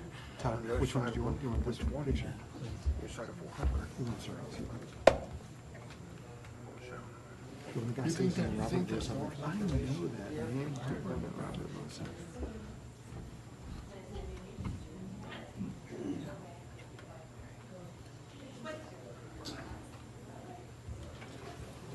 guys, I'm not real sure about this parking. I don't feel we need to be in the parking business. What's right or what's wrong? I think These mics are. It's part of the variance. it's Seven's not, required. part of the variance is the parking spaces, not the no parking. Yeah, no, I agree. Oh, yeah. And that's what I'm saying. I have no problem giving them Well, here we go. I know, here. You're welcome. Mike is on. I'm in trouble as usual. I know, trying to keep that.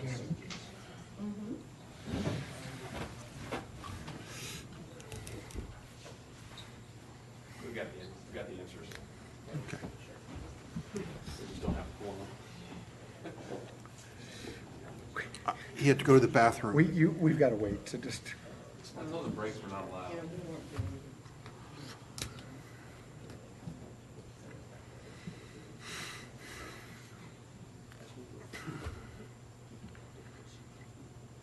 Did you measure both sides?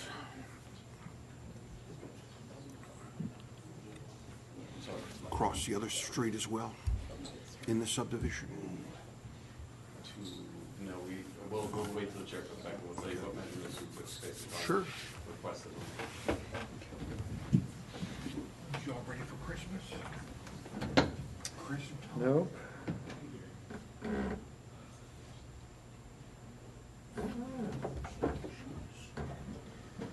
Diet Dr.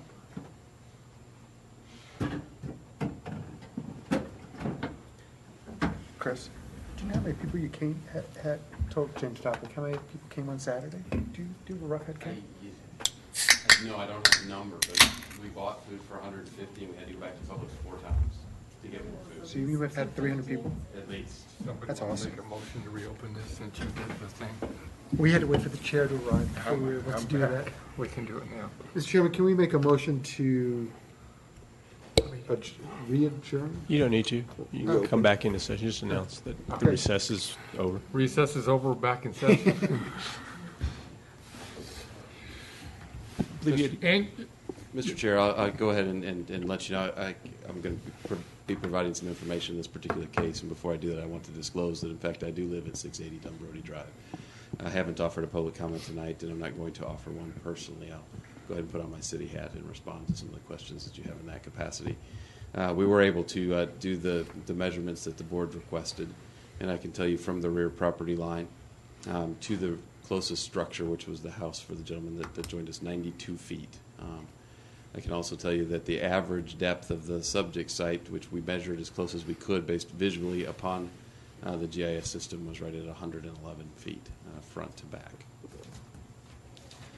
To Walt's question, Walt, I'd be happy to go take any other measurements that you might want to know. No, that's Those were the okay. two we I took. just, that was the main thing, I think. Thank you so And much. sir, did that include the easement for the power line, or was that? The easement exists. The easement exists to the rear of the HOA's lot, although the easement does not exist in any portion on the HOA's lot. So there is an easement there, but it is not.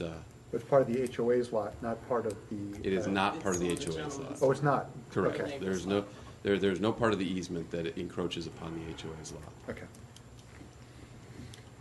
I say that to, I guess, maybe carry on a further conversation, is that that would then not limit, to the extent that the board felt as though a rear buffer might be appropriate, that would not necessarily limit the types or amount of planting that occur. And in fact, you could end up with a much denser and more full planting. Thank you. And, sir, could you come back up real quick? It's Roy. Roy? I just want everybody to know, are you okay and clear with the numbers? Are you in agreement with them, with what you saw? Yeah, I think we measured it together. I think it ran 92 feet back from the line. And then in the middle of the line, we have that power Sure. easement, which is, and 50 feet on either side. Sure. Okay. But But when you they agree- measured it out, they said it was a couple feet, like past my fence or before my fence or something. Okay. But you agreed to the 92 feet. You concur with that number? Or close It's to. 92 feet to the house. Yes, sir. Thank you very much. Okay, thank you, sir. Appreciate it. Counselor, did you want to make any comments about? Nope. Okay.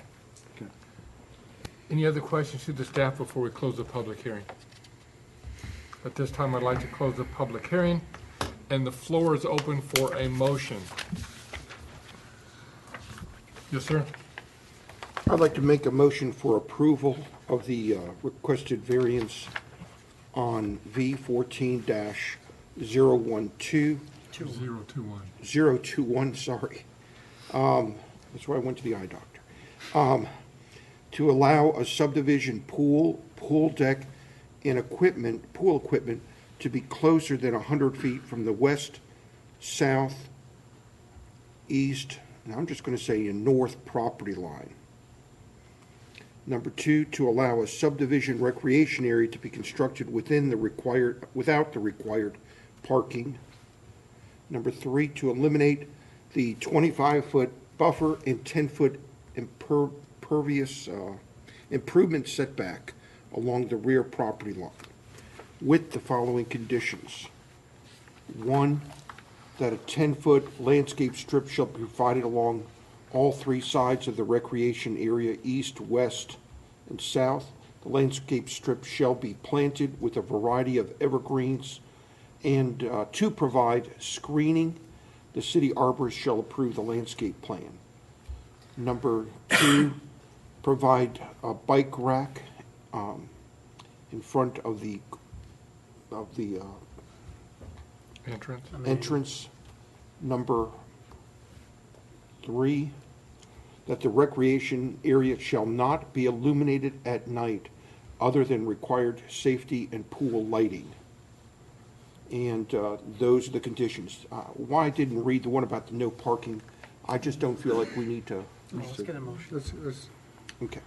And that's the motion. I'll second. Okay, a second. Any discussion? Yes. Go ahead, Walt. Okay, the reason I didn't put the no parking, I just don't feel like that's something for the city transportation director and city staff to work with the community, and I don't want to tie their hands on how best to look at it. And I feel like that would work out. And then the other one on the city architect, on the cabana, I think it's going to go in front of the design review board, and they're going to have input from the architect, and that's a good opportunity for them to do that. That's why I asked the question, is this going to go in front of the design review board? The answer was yes. Any other discussion? Go ahead. Yes, sir. The last condition, I think is a little bit vague, in stating that it shall not be illuminated at night. And I think we should be more specific in suggesting maybe a pool and rec area has a closing time. That's where I was going. Such as 10 p.m., which as a suggestion. And the second concern that I think needs to be addressed is ADA parking. So I do think that we should consider a condition providing for that provision. And if that's, and we're in discussion, but if that's agreeable, then I'll certainly propose an amendment. Out of respect for the homeowners that are not in favor of this, I guess, Counselor, can we indicate open hours of a pool? Are we, if we said that a pool had to close by X amount of time? You could set limits of operations on it. Okay. There's no way to monitor that, except for the police department. Right. That's just way too far out there. Well, and on that topic, so I mean, it is. it's enforceability becomes an issue, but as they're drafting their covenants and amending their covenants, this is something they can certainly address, which leaves it to the HOA to be the enforcing body. So they're at least sensitive to the concerns that we've heard from the adjoining neighbor. And I'm okay with that. I just hate for this board to start putting time limits on what people can and cannot do within. I think it just causes too many problems within the city. Well, one thing I want to bring up, we do say that the lighting shall only be at night, shall not be at night. So once, again, as soon as the sun sets, that's to me when night In begins. summer, that's 9 o'clock. Yeah, basically. That's true, but again, that's what happens, and that's why the pool's open that late. Right. But as soon as night occurs, there's no lights on. That's a fair point. Right. So- It naturally would occur. Right. That's right. May I add just to that particular comment? I appreciate Mr. Chernick's comment about a little bit more detail as to what night means to this board. So I would ask that the board clarify if it's a sunset, if it's Sure. a specific time. Sure. That would make it much easier to. Todd, to your point about parking, I agree on ADA, and I think that's an important aspect, because while they don't have any members today of that community that require that, it should be part of the consideration. My concern from a safety standpoint is, can you adequately put an ADA spot there and still allow emergency vehicles to pass if somebody's there? And then my question on that, Angela, is that a thing for this board to approve, or will the city make sure that happens during the process of the building of the pool? Because normally the city handles all the handicap stuff, and this board wouldn't be involved in that. If you approve the variance for no parking, that's what it'll be, no parking, and the city won't require them to do any parking, handicapped or otherwise. So part two of the variance is No. eliminating the requirement for parking. Okay. If you Therefore- specifically want a handicapped Yep, spot, and we do. then, you'll need to Okay. make that a condition. And Todd, I kind of agree with you. I think I overlooked that point of needing that handicap spot. I think I do that. too. I think you're right. I think that perhaps making a revision to the variance to say that to allow a subdivision's recreation area to be constructed without the required parking except for one handicapped parking space. Their requirement is 7 spots? Yes. So is our city requirement 1 per 7 for handicapped? Handicap is actually in addition to whatever required. Well, I'm sorry, there's a formula. There is a- so it right. might be like 1. But if 7, there'd be 1, okay. Something like that. Right. On the south side. So are we, as we just going back to the illumination topic, are we suggesting that should not be any night illumination, and night being defined as sunset? I think changing the word night to sunset may be the more appropriate term. I think that's what I think would work. What do you think?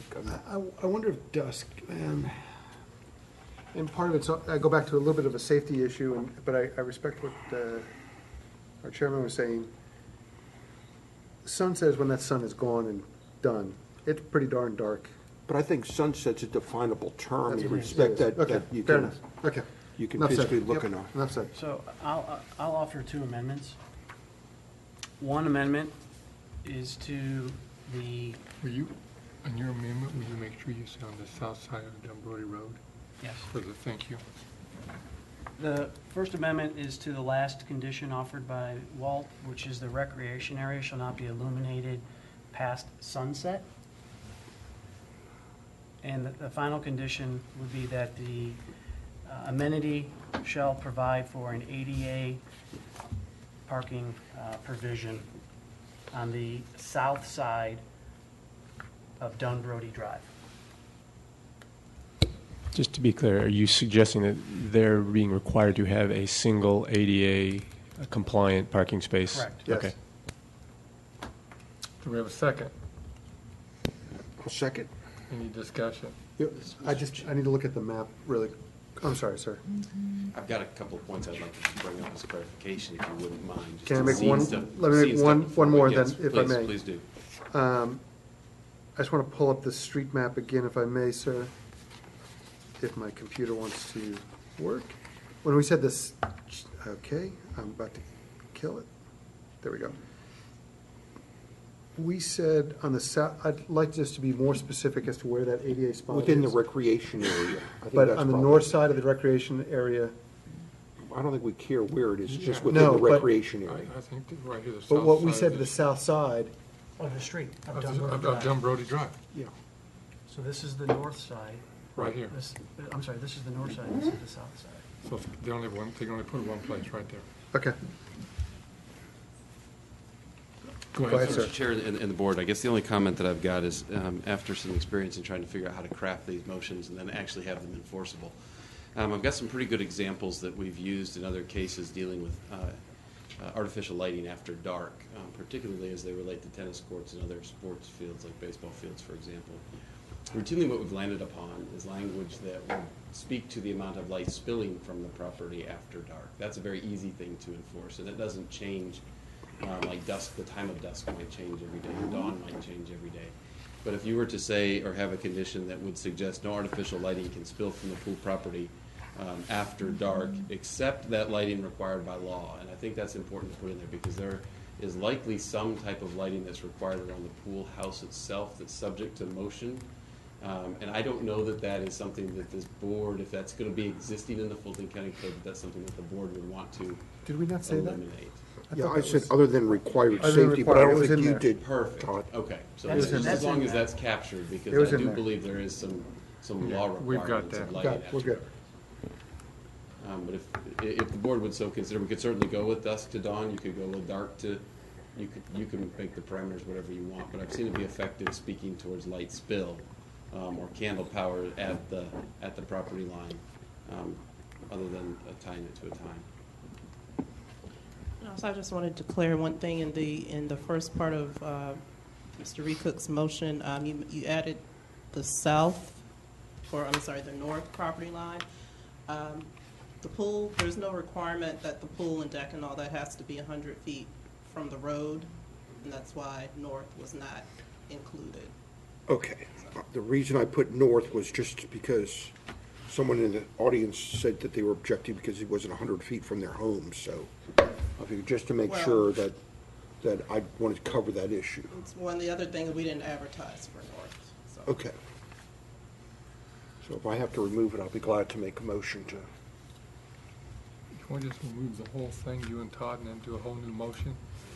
Sure. That would be the cleanest way to do it. That would be so clean. So why don't you remove your motion, you remove We your. haven't voted on mine. I don't think we even seconded your motion yet. We did, Walter Okay. did. We seconded. Yeah, we Is Okay. there seconded discussion? discussion. In that case, that's what's on the table at the moment. Yeah, so let's go ahead and, Deny that one. I don't know if we can deny it. Can we just? Sure you can. Withdraw? If Just you table it? withdraw the Just withdraw? motion and second, Okay, but, Do I have to initiate that? yeah. it's your motion. If you just withdraw your motion. Mr. Chair, I would make a motion to withdraw Just- my amendment. Just a withdrawal is fine. Do we have a second? Second. Any discussion? All The- the- all that needed to happen the here was a withdraw- withdrawal of the motion and a withdrawal of the second, and you're clean. So you don't have to take any votes. Okay, and I withdraw my second. And if you withdraw your second, now you have a fresh table to Now you have start the with. original motion and second, which And I'd is like on to the table. withdraw my original motion. And I'll second it. Yeah, we need to withdraw this one. I'll withdraw my second. Okay, clean slate, open for a motion. Get it right, Walt. Get it right. Oh, God. Leave out north. Here, this is it. Well, I've already got it. I'm gonna leave out north, don't say north. Understand. Except for one ADA handicap parking on the south side of Dumbarton Road. And the rest of that's correct. Space Handicap one on the south. side of Dumbarton Road. And they called it ADA handicap, one handicapped. That's what I got here. Okay.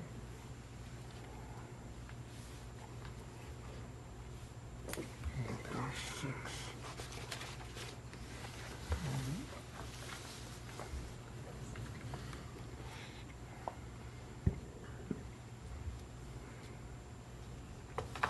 And it's no light spill after dark except the lighting that's by law.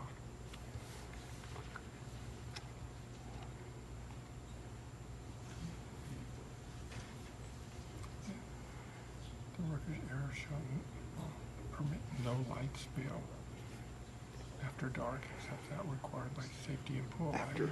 After sunset. I After thought we were sunset. After sunset. okay. All right. Keep the legs crossed. Here we go. There we go. Okay, I'd like to make a motion for petition V14-021. The first one is to allow a subdivision pool deck, and pool equipment to be closer than 100 foot from the west, south, and east property lines. Number 2, to allow a subdivision recreation area to be constructed without parking spaces except for one ADA handicap parking space on the south side of Dunbrody Road. It's Dunbrody Drive. And number 3, to eliminate the 25-foot buffer and the 10-foot improvement setback along the rear property line. With the recommended condition, a 10-foot landscape strip shall be provided along all 3 sides of the recreation area, east, west, and south. This landscape strip shall be planted with a variety of evergreens to provide screening. The city arborist shall approve the landscape plan. Number 2, provide a bike rack in the front. Number 3, the recreation area shall have no light spillage after sunset other than the required safety and pool lights. I'll second it. Discussion? We have a motion and a second to approve V14-021 to allow a subdivision pool deck, and pool equipment to be closer than 100 feet from the west, south, and east property lines, to allow a subdivision recreation area to be constructed without parking spaces except for one ADA handicapped parking space on the south side of Dunbrody Drive, with the following conditions. Number 1, a 10-foot landscape strip shall be provided along all 3 sides of the recreation area, east, west, and south. This landscape strip shall be planted with a variety of evergreens to provide screening. The city of Arbor shall approve the landscape plan. Number 2, to provide a bike rack in front. And number 3, the recreation area shall have no light spill after sunset, except that the required for the safety and pool lighting. All in favor, raise your right hand. Passed unanimously. Congratulations and good luck. Now raise the money. Good luck. A lot of bake sales. Big sense. Okay. That's right.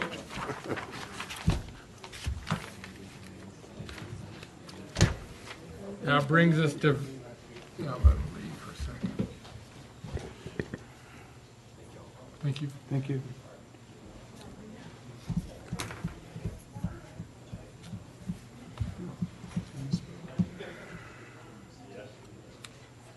Mr. Owens, do you want your plans, sir?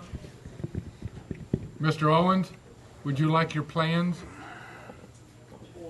I'll let Chris type those up. Yep.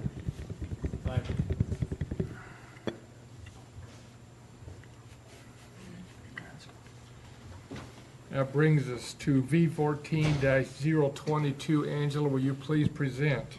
Yes, sir. B 14022 is located at 30 Providence Way. It's a single-family lot consisting of 3 acres. It is zoned AG1 and is located in the rural Milton overlay. There is an existing 1,500 square foot house on the property. Staff notes that Providence Way is considered a private road, a driveway serving more than 3 lots. The subject lot is considered a non-conforming lot because it does not have legal road frontage. Variance case 2005 VS 0034 allowed the lot to be considered a legal non-conforming lot. The owner, James Hall, is proposing to build a new 2,000 to 3,500 square foot 2-story house on a hill on the center of the property, approximately 100 feet from the right-of-way. He would like the existing house to be used as a residence for his daughter and granddaughter. The existing 1,500 square foot house would be considered a guest house per the City of Milton ordinance. The proposed location would place the guest house in front of the new main house. The applicant states that he has 3 reasons for this site selection. The current house has a well that is behind the structure, and a new one is proposed in the same area. Due to the well buffer and the soil test, the septic system would have to be in front of the new structure. Based on the placement of the current house, it is impossible to build a new house in front of that structure without building in the front setback of 60 feet. The property cannot be subdivided per zoning regulation. Section 64-1598B5 states that a guest house can only be located in the rear yard. Since the proposed house, the main house, will be located behind the guest house, which is the existing house, a variance is required. The Design Review Board met on December 2nd, 2014, and offered the following comments. Provide a soil study, provide a letter from the backdoor neighbor, possibly incorporate the barn into the design of the house, obtain a demo permit for the barn, and make sure you have a reserved septic area. The staff held a focus meeting on December 4th, 2014. Building plan review, site plan review, the arborist, and DOT stormwater all had no comments. Standards for consideration were read earlier, and the applicant responds as follows. I feel the intent of the ordinance is to maintain properties that present themselves for the betterment of the City of Milton. Currently, the property has a small structure on the site, and allowing for another structure, even if behind and to the right, will not negatively impact that spirit. As described in the request, the best location is on the hill. It allows for the separation of wells and septic systems. It allows for a large area for the septic system and leach field. As mentioned in the 2010 soil investigation, the area in front of the hill is acceptable for the septic system. The public good will be well represented by adding this additional structure. Currently, the property is the lowest valued property within the area. When the reason behind having a 35-foot road frontage was created, it effect, orphan this property. This allowed for prior residents to allow the property to deteriorate, which has an overall negative impact on the local area as well as the city of Milton. The property is isolated from all other properties except the farm to the east. Adding a structure to the property will not negatively impact the public safety, health, or welfare of the city of Milton. Proper placement will allow for a proper leach field, thus reducing safety concerns about the structure. Staff response. The ordinance allows the guest house to be located behind the main house. The soils limit the location of the septic system and therefore the new house. The 3-acre lot could be subdivided if it had proper road frontage. Unfortunately, this is not an option. Approval of the variance will allow the applicant to use the property in a manner that best suits the needs of his family. The soils on the property limit the location of the septic system and therefore the house. Without the approval of the variance, the strict application of the ordinance would create an unnecessary hardship. No harm will come to the public or surrounding properties due to the approval of this variance. Approval of the variance will ensure that public safety, health, and welfare are secure and that substantial justice is done by allowing the best use of the property for the property owners and the city of Milton. Should the board choose to approve this application, staff recommends the following conditions. Staff has no conditions at this time. Staff recommends approval of the request to allow the guest house to be located in the front yard. Thank you. Any questions to staff from the board? This time, we'd like to invite the applicant forward to please present. If you would state your name and address, we'd certainly appreciate it. Yes, thank you. Thank you. Thank you, sir. Thanks for your patience tonight as well. Not a problem. I'm kind of feeling lonely now.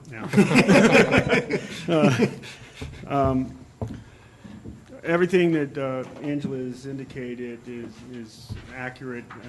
What I wanted to I didn't get an opportunity to make a larger chart, but I do have some photos.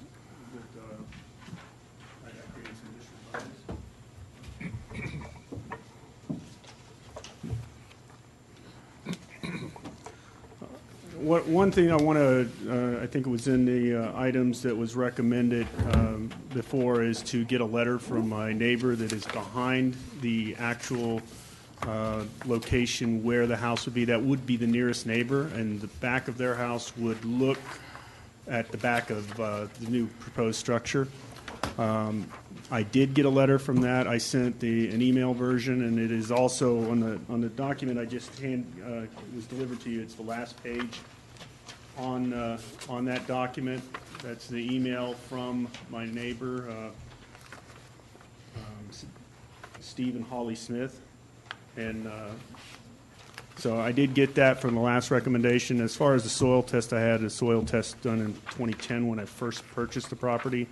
I recognize that probably when I go to Fulton County, as far as the septic system, that I may have to get a revised soil test for that purpose. I'm not sure if the 2010 version would be within the time limit. Okay.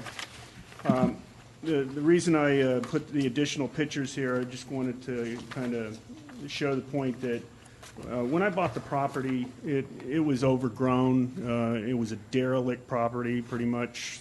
Everybody left it alone. It was pretty awful to look at. And what you're seeing here on the first picture is the house as it was when I first bought it, the little small house that I've completely renovated. There was also signs of that it was broken into and that kids were in it, and so what I ultimately did, the second picture is what the house looks like today. This would be the guest house if the variance is approved. So this is what the front of the guest house would look like. It's approximately 70 feet from the road or private road, as it is called. And so it gives you an idea of what the property looks like today. The third picture is trying to help best describe the proposed location of the property. The white markers in the picture indicate where I think the 60-foot setback is from the front. The proposed actual house, you can barely see them though, are some wooden stakes. The front of, or that first tree that you see is where the front of the front of the structure would be. And then you can see the barn in the background and question that if I put the structure where it is on top of the hill, it would be too close to the barn. The barn would have to be relocated, and that's my intention, is to actually remove the barn and build an accessory structure at a later point in time. You can barely see it, but there's a gray area next to the barn on the right-hand side. That is the actual neighbor's house that I got the email from. So that would be their house is at a lower elevation than mine, so looking at it, I think they would have a harder time seeing the new structure, although they can see the barn fairly clearly. Okay. The next picture is basically from the private road to give you an idea of what the overall view of the property. Again, this property was completely overgrown. It was a mess, and I've drastically improved it. The neighbor that has the 26-acre property, they just purchased it. It was a former owner. They foreclosed. But the new owner, you cannot actually see my the little guest house from that house because of the tree. It's over probably 200 or 300 yards away where their main house is. The last diagram, and you probably already have it in the main bundle, is the site plan or rough site plan for right now. And the intention would be, again, to build it on the hill. My concern of building it forward of the hill would minimize it would maximize the distance from the well, which would be a plus, but it would minimize the leach field area in the front. It would actually put the leach field closer and closer to that private road. Also, having the house down on the hill, my concern would be that water from the hill itself would run into the house and, possibly cause future damage. So that's why I selected the place on the actual hill itself, and it would also minimize excavation in that area, because the proposed house is not going to have a large basement. It would have a small tornado room basement, if you will, that would only have to be excavated. Other than that, it's going to sit on the grade. So that's any questions or? Yes, sir. You mentioned the relocation of the pole barn at some future date. Have you looked into the ordinances around barns and where they can be located on the property? I was told, first of all, I was told that I'd have to have a demolition permit, and I'm aware of that, and I'm actively looking to get that. The proposed location where I would put it on the property would it would definitely be within the setback areas, and it would be behind the guest house. Okay. That's the area I'm looking at. And would you actually have live animals there? No. Okay, so the barn would. I recommend that you talk with staff around barns and the location of barns as you think about the orientation of your house and your wells and your septic. Yes. Just so you don't limit yourself in the future. That was my main comment back to you. Yeah, I understand. Do your homework on that. Yeah, and the new building is going to be more of a shop versus like a woodworking shop kind of structure where it'll be all self-contained and enclosed with a concrete slab versus the pole barn. First of all, it's skewed. It's kind of built like this inside, and okay, I didn't know if you're looking at having horses, for example. There's 100-foot setbacks and all that around those type of structures. So no, it won't be for animals. Talk with Angela; she'll help you with that. Yeah. Yes, sir. I know it was mentioned about getting a soil study, but the primary area that you are going to need to have your septic field doesn't look like it's been studied. It looks like it's mostly you got a little bit of area in the front, but I'm thinking that a lot of that's really showing where the building's gonna go. So a lot of that area, and I'm not sure, is there a lake? There's no lake on the property, is there? No water. Okay, so it's just a high point. But most of the property that I see to the right doesn't look like it's outside the study area. Actually, So- is this the diagram you're looking at? That is. Okay, so the house that I'm proposing would be where the indicator says B4. Okay, that's the top of the hill, right in front of the barn. You see that? Yep. Yep. Okay. In front or to the right of that B4 is the points that they did, the PT3, PT2, PT1, B1. Those area, that, I'm going to pronounce the name wrong, the Udorthant and the B2, which I think is Bethlehem. Those are proper soils. If the next page says that you do not want to put the septic system in B3, which is star soils. Correct. So those are that's the primary area that was studied where the house would sit and everything below. Since the wells would be in the back, septic wouldn't be appropriate. And the B5 area is where the property had an old riding ring. And it was, even though it is Udorthant, it looked like the prior owners had scraped the whole top of the area off. And also it would be uphill from the structure too. So that's why I'm leaning toward, or the desire is to put in the front area. And that is actually, if you were standing on the road, it's probably 8 foot high where the base of the house would be. Is that clear? Any other questions? Thank you, sir. This time the floor is open for public comment. As there is none, you do have the opportunity to present anything else if you'd like to. You don't have to. No. Okay. This time the public hearing is closed. Any questions to this staff? If not, the floor is open for a motion.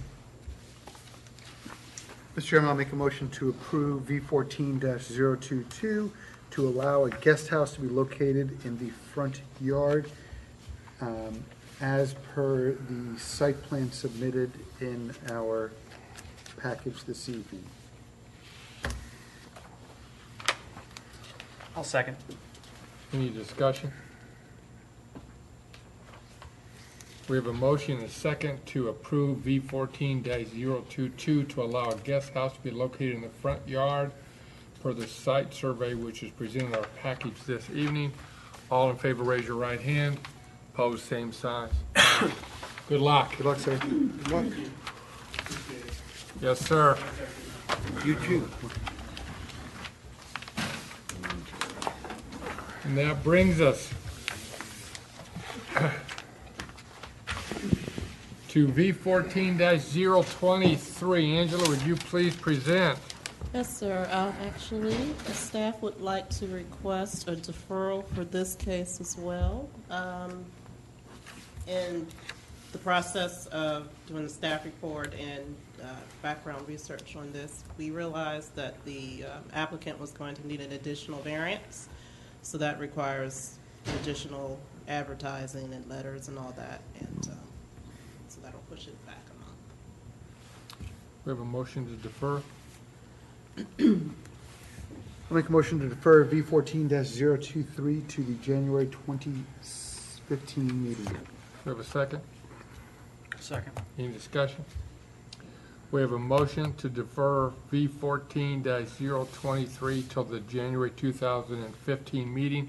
All in favor, raise your right hand. Opposed, same sign. Passed unanimously. V14-024. Angela, will you please present? Yes, sir. V14-024. The site, 520 Heath Mill Court, is an undeveloped lot in the Westminster subdivision. This is the last undeveloped lot in the subdivision. It consists of 1.14 acres and is zoned AG1 and is in the rural Milton overlay. This lot has a very steep drop-off from the front to the back of the lot. The owner, Igor Dubovoy, is proposing to build a 3,739 square foot single-family home that he and his family will occupy. He would like to move the house up and to the right, encroaching into the 60-foot front and 25-foot east side setbacks, east and west, actually, side setbacks. Mr. Dubovoy proposes to encroach into the front setback by 25 feet, the right side setback, which is the east, by 10 feet, and the left side setback, which is the west, by 10 feet. Section 64-416B states that the front yard setback for property zoned AG1 is 60 feet. Section 64-416CI states that the interior side yard setback for property zoned AG1 is 25 feet. Since the applicant wants to place the house 35 feet from the right-of-way and 15 feet from the east and west side property lines, a two-part variance is required. Design Review Board met on December 2nd, 2014, and offered the following comments. This request totally makes sense, and work with the city architect to make sure that the house meets height requirements. Additional department comments: building plan review, site plan review, the arborist and DOT stormwater had no comments. The city architect offered the following comments.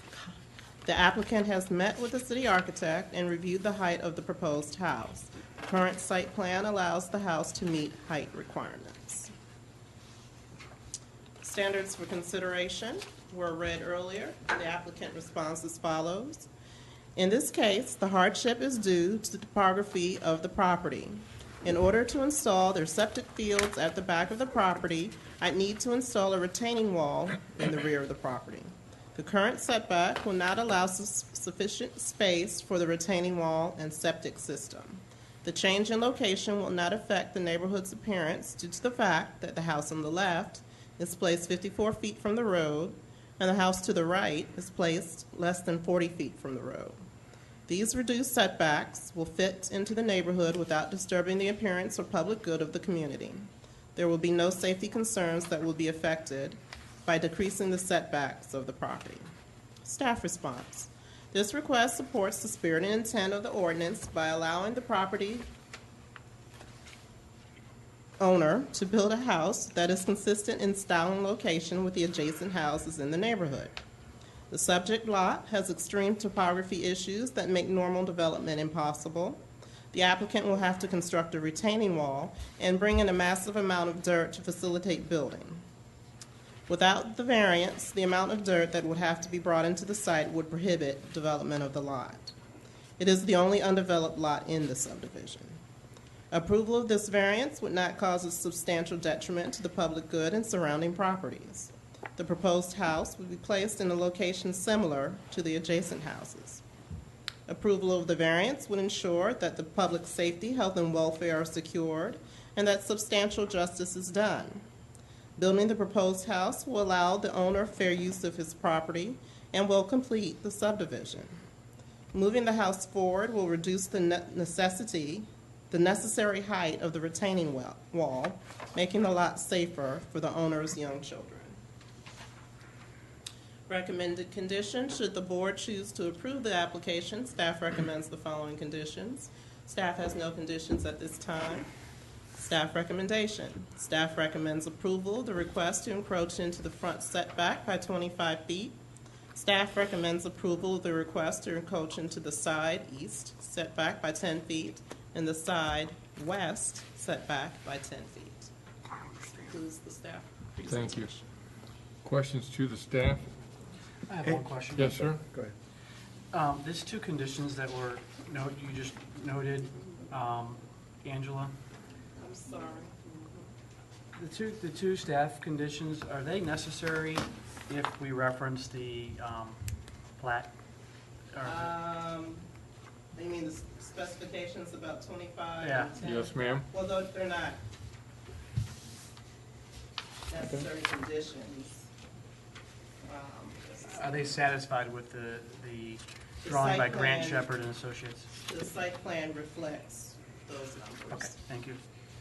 Do we, since this is the last vacant lot, do we have any letters from the adjoining neighbors supporting or objecting to this?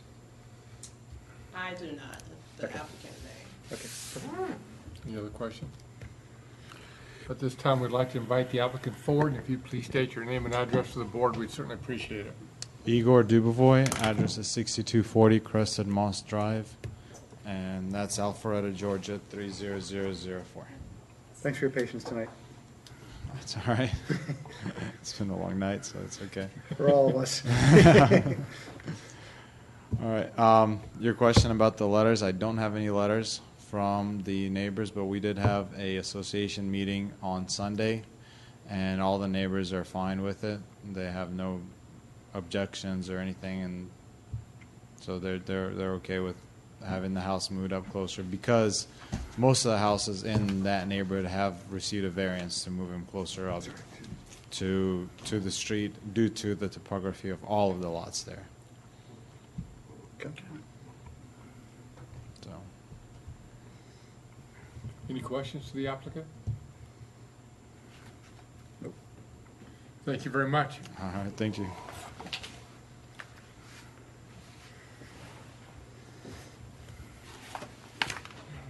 Any questions to staff?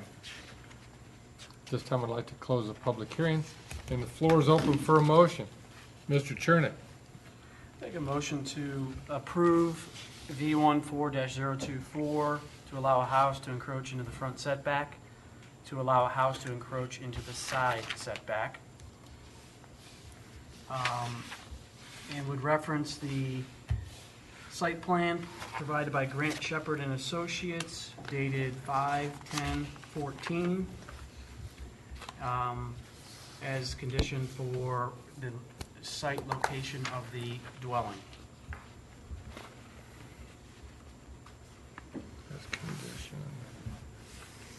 That's condition for what? The location of the dwelling on the subject property. You have a second? Second.